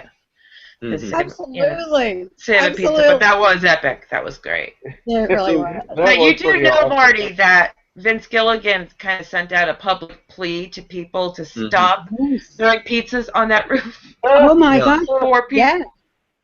It was like he was call a halt to this, people. Just stop it. I mean, it's so disrespectful. Good grief. Yeah, he called Photoshop it. Take a picture and then Photoshop a pizza and go. Yeah. Do it on your own property. Do it on your own house. Do it on your own house. Serve pizza up on your own house. Don't go on somebody else's property. But I don't think this is ever going to die down for all these places. And the owners of these properties, I think I would sell. Because Breaking Bad was filmed here on the outside anyway, that house. Well, they would get a lot of money off of that house. If they put the thing up for market, they could at least get $200,000, even more. One wealthy fan is all it takes. Yeah. Yeah. Oh, yeah. I looked up the real life locations of Breaking Bad, and the house, the Walter White House residence, it's off the market. Hank's house is off the market. All these places are actually owned by real people. Yeah. And Los Pollos Hermanos is actually a place called Twisters. And the White House, they never did actual interiors there. Yeah. They only used the exterior and staged the rest. But Hank and Marie's house, they used the interior. It's wasn't that majestic inside? Speaking of Hank and Marie's house, during the series, I was watching the one episode with my husband, who was a latecomer to Breaking Bad, so had to catch up. But I said, how does a DEA agent and a woman who works at a doctor's office make the kind of money that that house requires? Well, that was a pretty elaborate house. They're dinks. Double income, no kids. Yeah. That helps. Oh yeah, And, that's she's a right, klepto, so. Yeah. yeah. She is. I like to hear Vince's opinion on why Hank and Marie doesn't have kids. Yeah, good question. Yeah, Betsy Yeah. Britt and Dean Norris would discuss that, why they thought it was that maybe they just really didn't want to, or maybe they couldn't, and they were envious and they just kept that down. And Yeah. I think they probably wanted to because they adore Holly and Junior. Yeah. You know? they They're do, a but they're a great aunt and uncle. Marie's the kind of person who's like, she could do it, Mm-hmm. but I think it's like something that she'd rather do another time. Mm-hmm. I mean, okay. she could be very shallow, and True. you know, just the belly and stretch marks and the whatever, and then having to deal with this. You know, no more high heels, at least for 9 months. Yeah. We And that we poor are kid, definitely going overtop tonight. It's Jesus' fault. We still haven't talked about this week's Better Call Saul. We need to talk about Better Call Saul. And Marty, you haven't been on for talking about Better Call Saul. What's your opinion of Better Call Saul? My opinion is that I am captivated by surprises, and Vince Gilligan is masterful at always tantalizing us with something. I recall, and I know Shane you do too, and Evan I'm sure you do, that when Breaking Bad was on every week and we were glued to the television watching it, or Netflix or whatever, the fans were always trying to outthink Vince. We were always coming up with scenarios, and every single solitary week we were wrong. We were as wrong as we could be. There was never one week when I hit it, right? Better Call Saul has some of that going for it. That when you least expect something, that's when Vince Gilligan does it. To the point where you wonder what they're going to have to do to fool us next. I mean, like with Saul, and you realize, oh, that's a scam that he just pulled.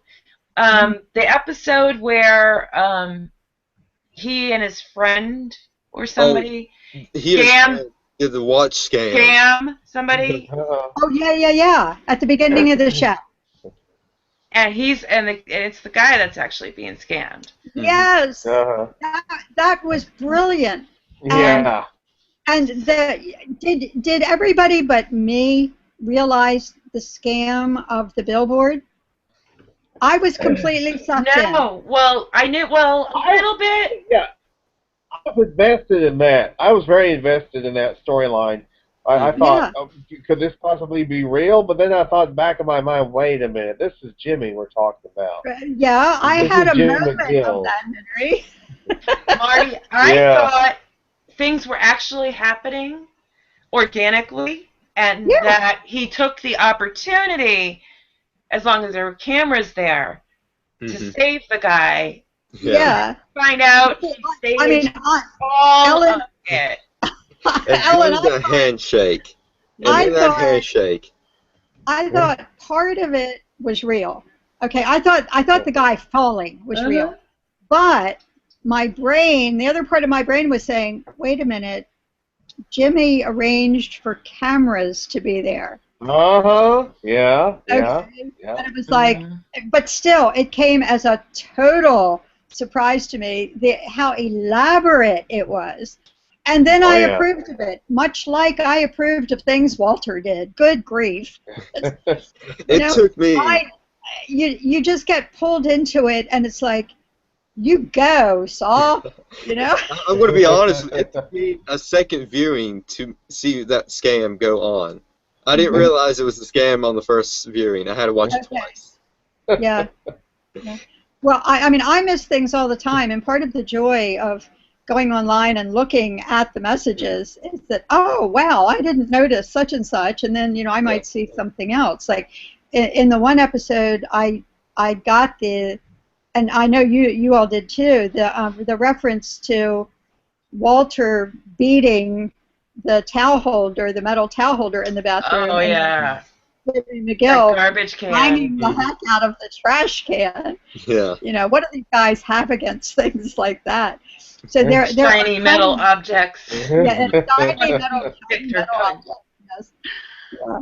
So yeah, the whole Yeah. billboard thing I thought was just priceless. And like you say, the beginning of that one episode where the guy, you know,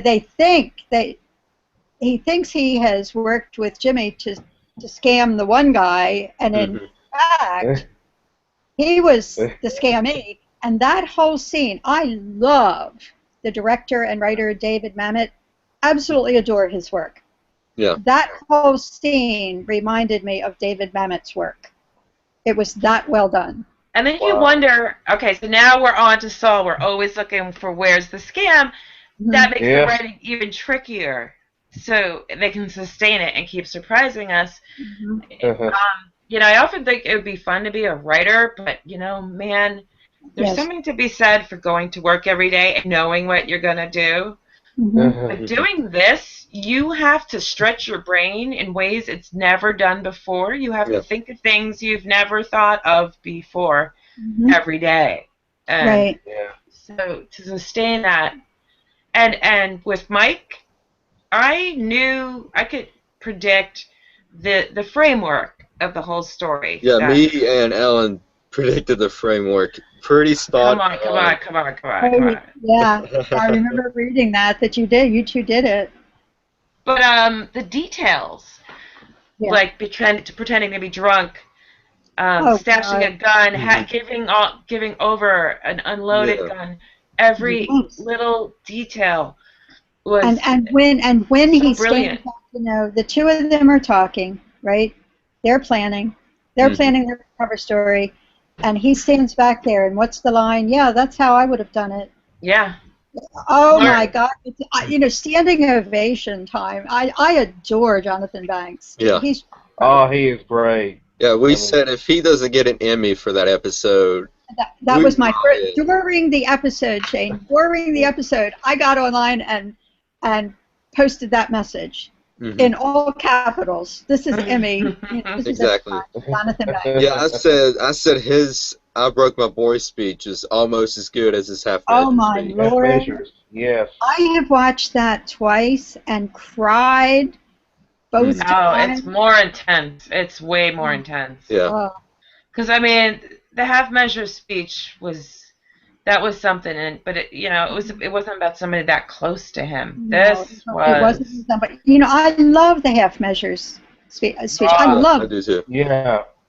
And he's so right about Lydia. He is just so right. Just shoot her. Just get it over with. And he admits he's sexist. That she'd be dead if he weren't. He admits that he's sexist in Breaking Bad. Yes, he does. And she would have been dead faster if he weren't. Yeah.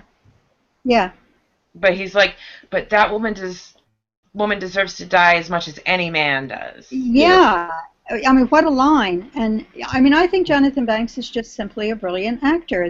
I think that the casting, the reason I asked Jesus how he got the job, you know, I am fascinated by casting directors and how they work, because there are some incredibly gifted ones, and they seem to just have that special knack for choosing somebody who is going to turn into a superstar.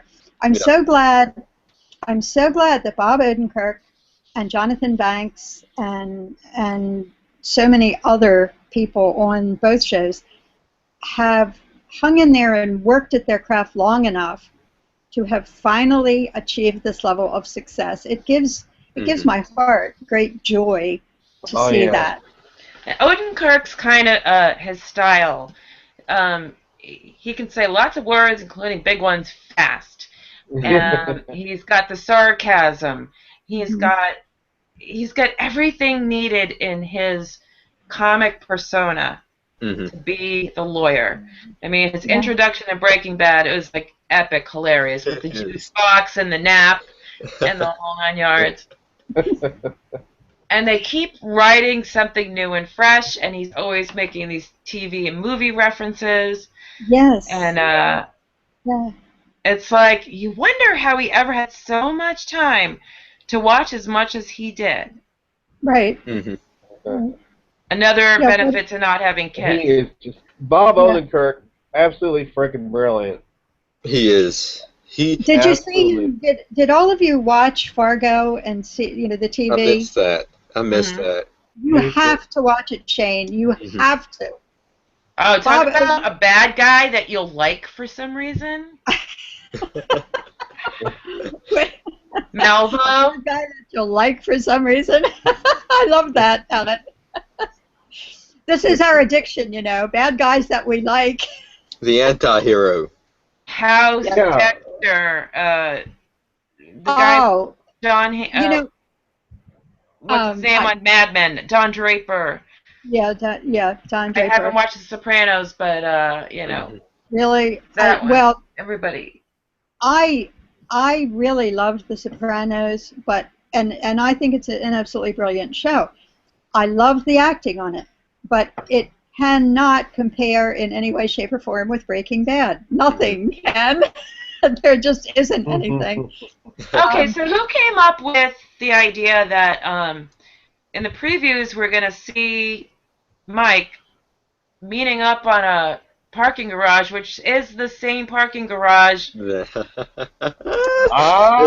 be where that Gus. bomb It's gonna didn't be go Gus. off. I'm telling you guys, Gus is coming back. Exactly. Gus Of course, has to come that's back. been my point. And if you remember, Giancarlo Esposito was only scheduled, much like Aaron Paul, he was only scheduled to appear a couple times in Breaking Bad, and he, with the strength of his credentials, he told Vince Gilligan, "No, that's not acceptable. I want a bigger part." Mm-hmm. And boy, did he get a bigger Oh, part! he did, yeah. Yeah. So Fun fact, Giancarlo Esposito doesn't speak Spanish. Had to learn, had to practice. Wow. I know. Very I convincingly. know somebody who lived in Texas who had yoga class with him. They were both going to yoga because he has studied yoga among other things. Yeah. He also is apparently a terrific skier. I wouldn't have thought that for some unknown reason, but Hey Gus, you want to go skiing sometime? He's Danish. He's from Denmark. Wow. His background is his ethnic background is really, really interesting. His parents. Yeah. Yeah, and he is I think he's just really another one of those fascinating actors that I've watched him for years and years and years. Hello, Betty. Welcome, Betty. Oh, we have a new person. Hey, Betty, can you hear me? I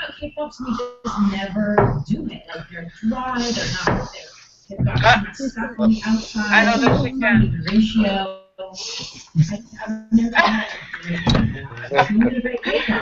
That's like the greatest entrance we've ever had. Is this Betty from Better Call Saul site? Okay, so let's talk about the latest Better Call Saul. Yes. Yeah. So Rico, Saul Yeah. finds out that the old folk Saul is basically committing fraud. What else is new? And him and Chuck is going to try and get $20 million off of that. Yep. And that surprised me when Chuck said $20 million. I'm like, that is a Saul Goodman move right there. Yeah. I read, Shane, I read that you said that. You wrote that earlier. Mm-hmm. And that honestly, it surprised me. My husband and I talked about that scene after it, and he said he thought that Saul was going to ask for $1 million. Because if you look at the expression on his face when Chuck's... Just a minute, Marty. Hey, Betty, I can hear your TV. I don't think she knows she's here. No, she doesn't look like she knows that she's here. Betty? Let's wave at her. She doesn't know she's here at all. Oh, Right. there she goes. Now she's gone again. Okay, Marty, go ahead. Oh. Okay, thank you. Anyway, I think Betty's trying to come back. There, she's back. Okay. Okay, I'm Hey, waving Betty. at her again. Hello? I'm trying. Oh, Oh, I can hear you. Oh, she is. Okay. We heard you that time. Hello. Yes. hello. Hi, Betty. I'm really. Hi. We can hear your Hello. TV in the background. If you don't mind, Are can you we just turn talking it about down? Skyler? Yeah. Oh. She did. Is there anything you want to add about I Skylar? apologize for my ignorance. Well, we want Betty's I don't opinion. even know. I'm new at this. So I love Breaking Bad. That's okay. We love it too. I lost everybody. Oh, you're laughing. I don't know. No. Should I can't? It says to cancel. Should I cancel? Cancel what? What happens now? You're Whatever's good. on We my can see you. We screen can here. hear you. All you got to do is talk. You can't, you know. Talk? Yeah, just. Are we talking Breaking Bad? Yeah. We're Yeah. at Better Call Saul, but if you want to put your 2 cents in on the episode I.F.T. She said the magic word, Skyler, and I my like Better Call antenna Saul went up. also.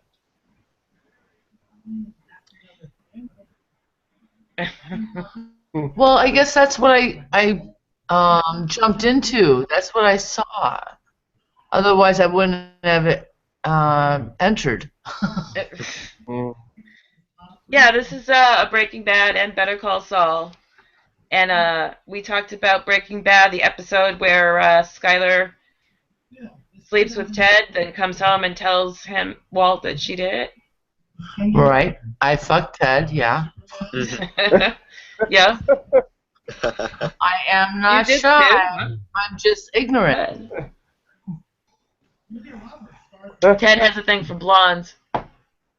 Well, that'll be his misfortune, won't it? As he lays in the hospital bed with screws coming out of his skull. Yeah. Yeah. So Betty, why do you think Skylar did it? Did what? Fucked him? Yeah. And then told Walter. Shock value. That's why she told him, for shock value. Yeah. Why she did it? There was probably something happening underneath all of her Walt marriage. Mm-hmm. And the opportunity presented itself, but how cool was it to have to tell Walt? That excited her. It was even better than fucking Ted was telling Walter. Exactly. Exactly. That well said. Well said. Mm-hmm. Yeah. I've Very well watched said. it It's like getting a brownie badge or many something. times. I'm an addict. So Marty, what the Saul Goodman and Chuck, 20 million. Oh yes, I'm sorry, Shane. Yeah. Anyway, my husband and I talked about it right after, and he said, "Did you notice Jimmy?" At that point, he's still Jimmy. The expression on his face. He had opened his mouth. I think I've only watched that episode once, so I'll watch it again. Mm-hmm. But he opens his mouth to answer when the other team says, "What were you looking for? What were you after?" Yeah. And I think my husband and I both think he's going to say like 1 million. And Chuck speaks up and says 20 million, and I found the look on Jimmy's face to be priceless. Like, what? And then I believe right after that, unless I was fantasizing it, which I might have been, I think Chuck explains why he comes up with that number. Yeah, he knows what he's doing. He really he does know what he's doing. It's across state lines. It's a huge class action, and don't we all feel that from the teaser that Kim is really going to sell out Jimmy, because the other the big law firm Hamlin, they're really going to somehow maneuver and take over this whole case and make a fortune off of it. Oh yeah. So Or has Vince printing- Gilligan led me down the path again? I'm still even trying to understand his relationship with Kim. Is it clear? They were a couple. Yeah, they were a couple. They were at one point, yeah. I don't think there was a flashback in the last couple. episode. There was a flashback. No, they were. I think. Yeah, they were. That kiss. That kiss. I think that was just wasn't a a- really. All right, not you're a different positive. generation, Shane. You're a youngin', but yeah. In olden times, that kind of kiss meant serious stuff. Mm-hmm. What's olden times to you, youngster? What are you, 24? Shane? I'm 21. Everybody, I'm 57. Shane is legal, finally. Shane became legal last year. Yeah. My daughter just caught up to you in March. She's 21 now, too. But that kiss, I think that was just a friendly, hey, congratulations kiss. I think I was watching an insider thing, and I think the actress was talking about it, where she got to explore where they used to be, and it seemed like they did have that kind of relationship, and now they're still friends. Right. And they're sex phone friends too, because she makes that reference. You know, in another episode. And he still hits her up for that kind of thing. He does So they did toenails. have a relationship, and now, yeah, I agree with you, Ellen. Now they're friends, but they were a couple. But I think things are going to go really downhill because she doesn't make it into Breaking Bad, does she? No. No. Half of the cast doesn't. Maybe she goes on to better things. Who knows? But that's very possible. Yeah. But what's really interesting is how this is bringing Chuck out, literally. Oh, that end scene was terrific. He doesn't even know he's outside because his mind is so occupied. And he's brilliant. Let's face it. He's just brilliant. The way he thinks. Not until Saul is like, "What are you doing out here?" Yeah. I'm so appreciating all of the legal terminology in this because I really like research and I really like law. And I just enjoy listening to the characters spout this information and which subsection it is and so forth and so on. Tell me, everybody's seen that episode, right? The most recent episode of Better Call Saul. What do you think happened at the very end when you hear the thump? What do you think has actually happened in that scene? There's no close-up. I think Chuck probably dropped the box. He probably dropped the box. That's what I think. That's what I think. Does anybody think Chuck fell? Possibly. No, I didn't see him fall. No, I didn't think fade he to just dropped black the and box. then make the sound. Yeah. Yeah, it So went to black. The camera's far enough away that you It's can't possible. see, Yeah. but you hear. And that's another Vince Gilligan thing, that we hear something and we get to write in what we think has happened. Just like that awesome shot with Hamlin talking to Jimmy. We don't hear them talking. We just hear the copier, and that was it.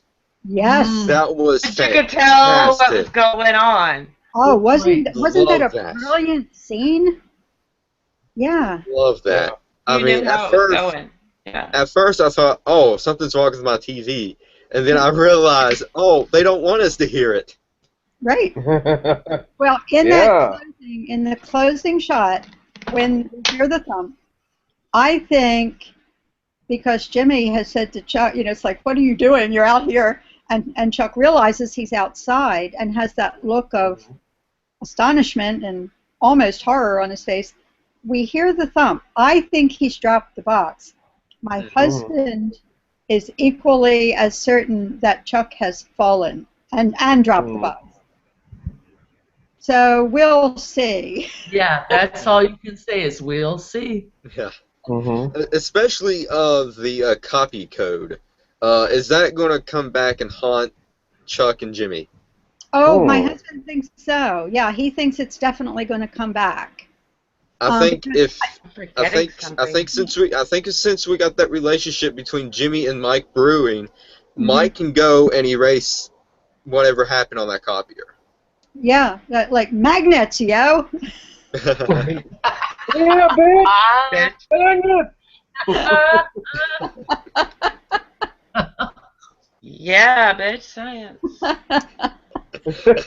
I believe Mike will lead Jimmy.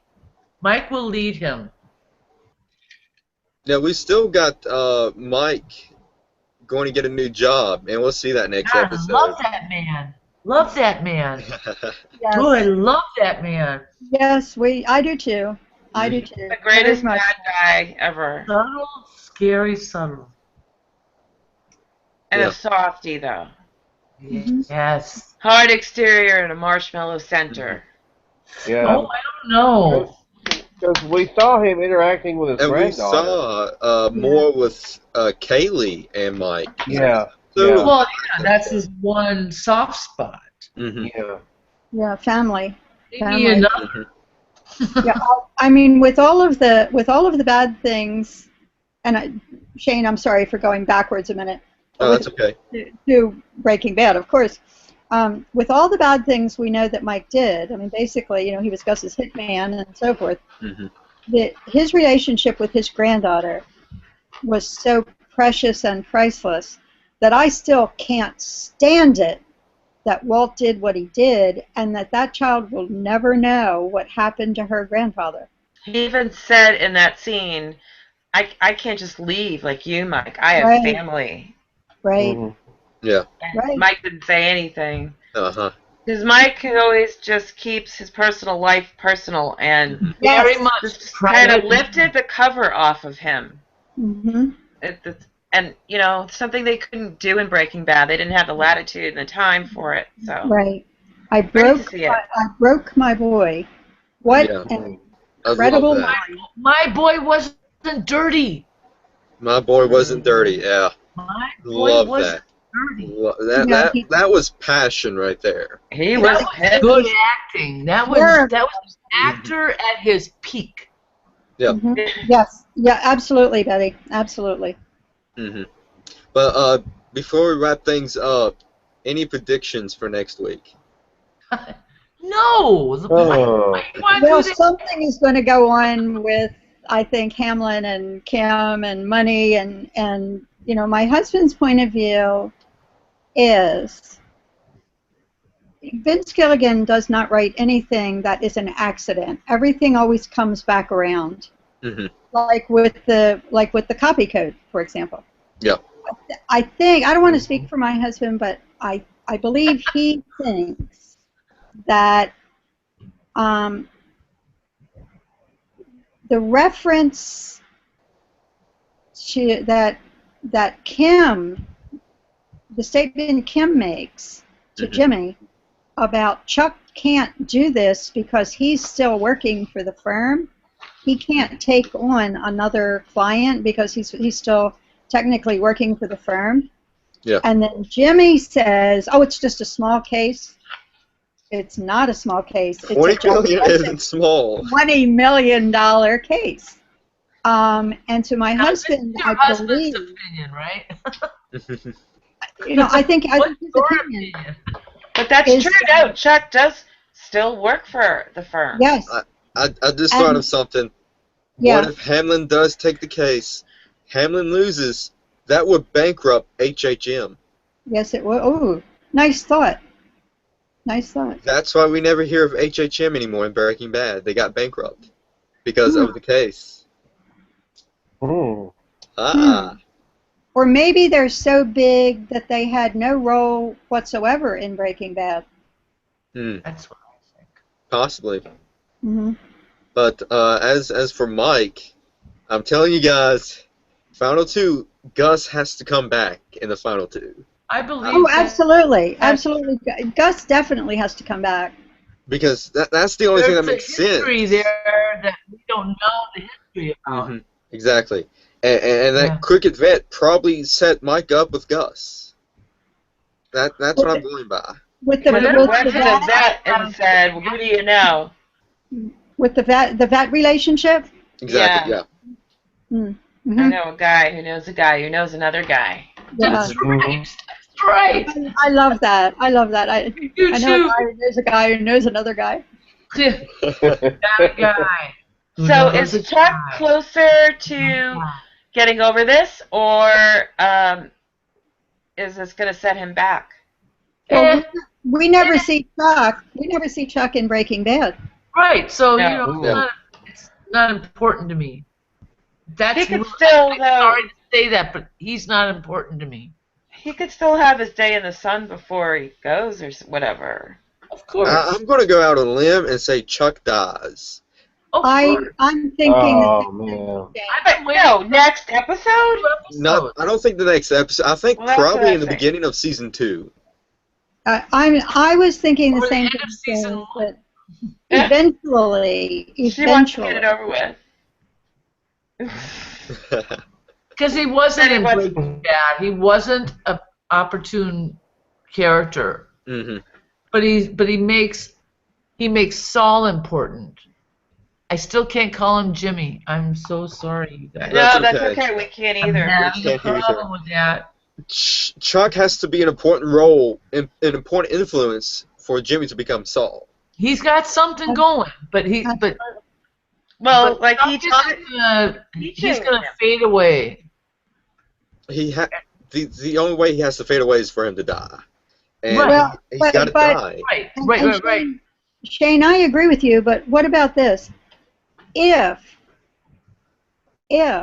Hamlin takes over, if HHM takes over this huge case, and somehow Chuck gets destroyed as a result of it, and I'm not even going to speculate about how that happens, but let's just say it devastates Chuck. That's going to give Jimmy a certain motivation to succeed because Jimmy wants to make his brother proud. Yeah. He wants to earn a great deal of money. And we saw that in the beginning of the episode where Chuck was proud of him for getting that degree. For passing the bar. The bar. Yeah. Mm-hmm. Yeah. That'll be Jimmy's motivation. Mm-hmm. Yeah. Will be Chuck's death. Mm-hmm. That's what I think. And I think it'll happen before this season is over. Henry, are you still here? Henry, I think Henry left. Oh, darn it. I hope that wasn't because of me. I don't know. No. We've been here for over a couple hours now. Yeah, we let's wrap things up because I think we're going to have to get our heads around what's going to happen in the episode 9 of Better Call Saul. I had to deal with The Walking Dead first. Thank you for taking the words out of my mouth because I was just about to say to Shane, I had to use the facility, so I had to use the facility, so I had to mute myself. Well, I just want to wish anybody who's watching The Walking Dead tomorrow night my condolences in advance to whatever's going to happen. I'm a wreck already, just preparing for it. Hey, Henry. Henry, before we go, quick prediction for next week for Better Call Saul. Well, I don't know. I mean, I think we may see Gus. But also, I mean, I hope that the writers are not forgetting about Nacho. Nacho has to make a return because Nacho said there will be consequences. We have not seen those consequences yet. Right. And maybe Tuco and Gonzo and No-Dos will show up again. Maybe. I like that actor. I like Nachos. I'm sorry, I just went blank on the actor's name. Gonzo. Michael Mando. Gonzo. Yeah. Yes, Yeah. I like him. I like him very much. Thanks for inviting me, you guys. Oh, you're welcome, Betty. Sure. We do this every Saturday, so if you want to jump in, come Yep. on in. If I can find it again, and however I accidentally fell into it, I will do it again next Saturday. Thank you. Happy accident. Thanks. Happy accidents. I love that. That's the title of a book. All right, so we got to wrap our heads around this because next week is Green Light for Breaking Bad and Pimento for Better Call Saul. Yeah. And Jesus might make a return. Yeah. That'll be fun. Let's hope. Yep. Yeah, that'd be awesome. So this has been an exciting episode. I know it's been exciting for Ellen and Marty because they talked to Gonzo. Oh my gosh! Wow. Oh yeah, me too. Me too. I got to talk to Gonzo. I was like, yeah. I was excited. So yeah, so let's end this. Good night, everybody. We'll see you here next Saturday at 8 o'clock. Thank you so much, Shane. Oh, you're welcome. Yeah. Bye bye. Night, you guys. Bye.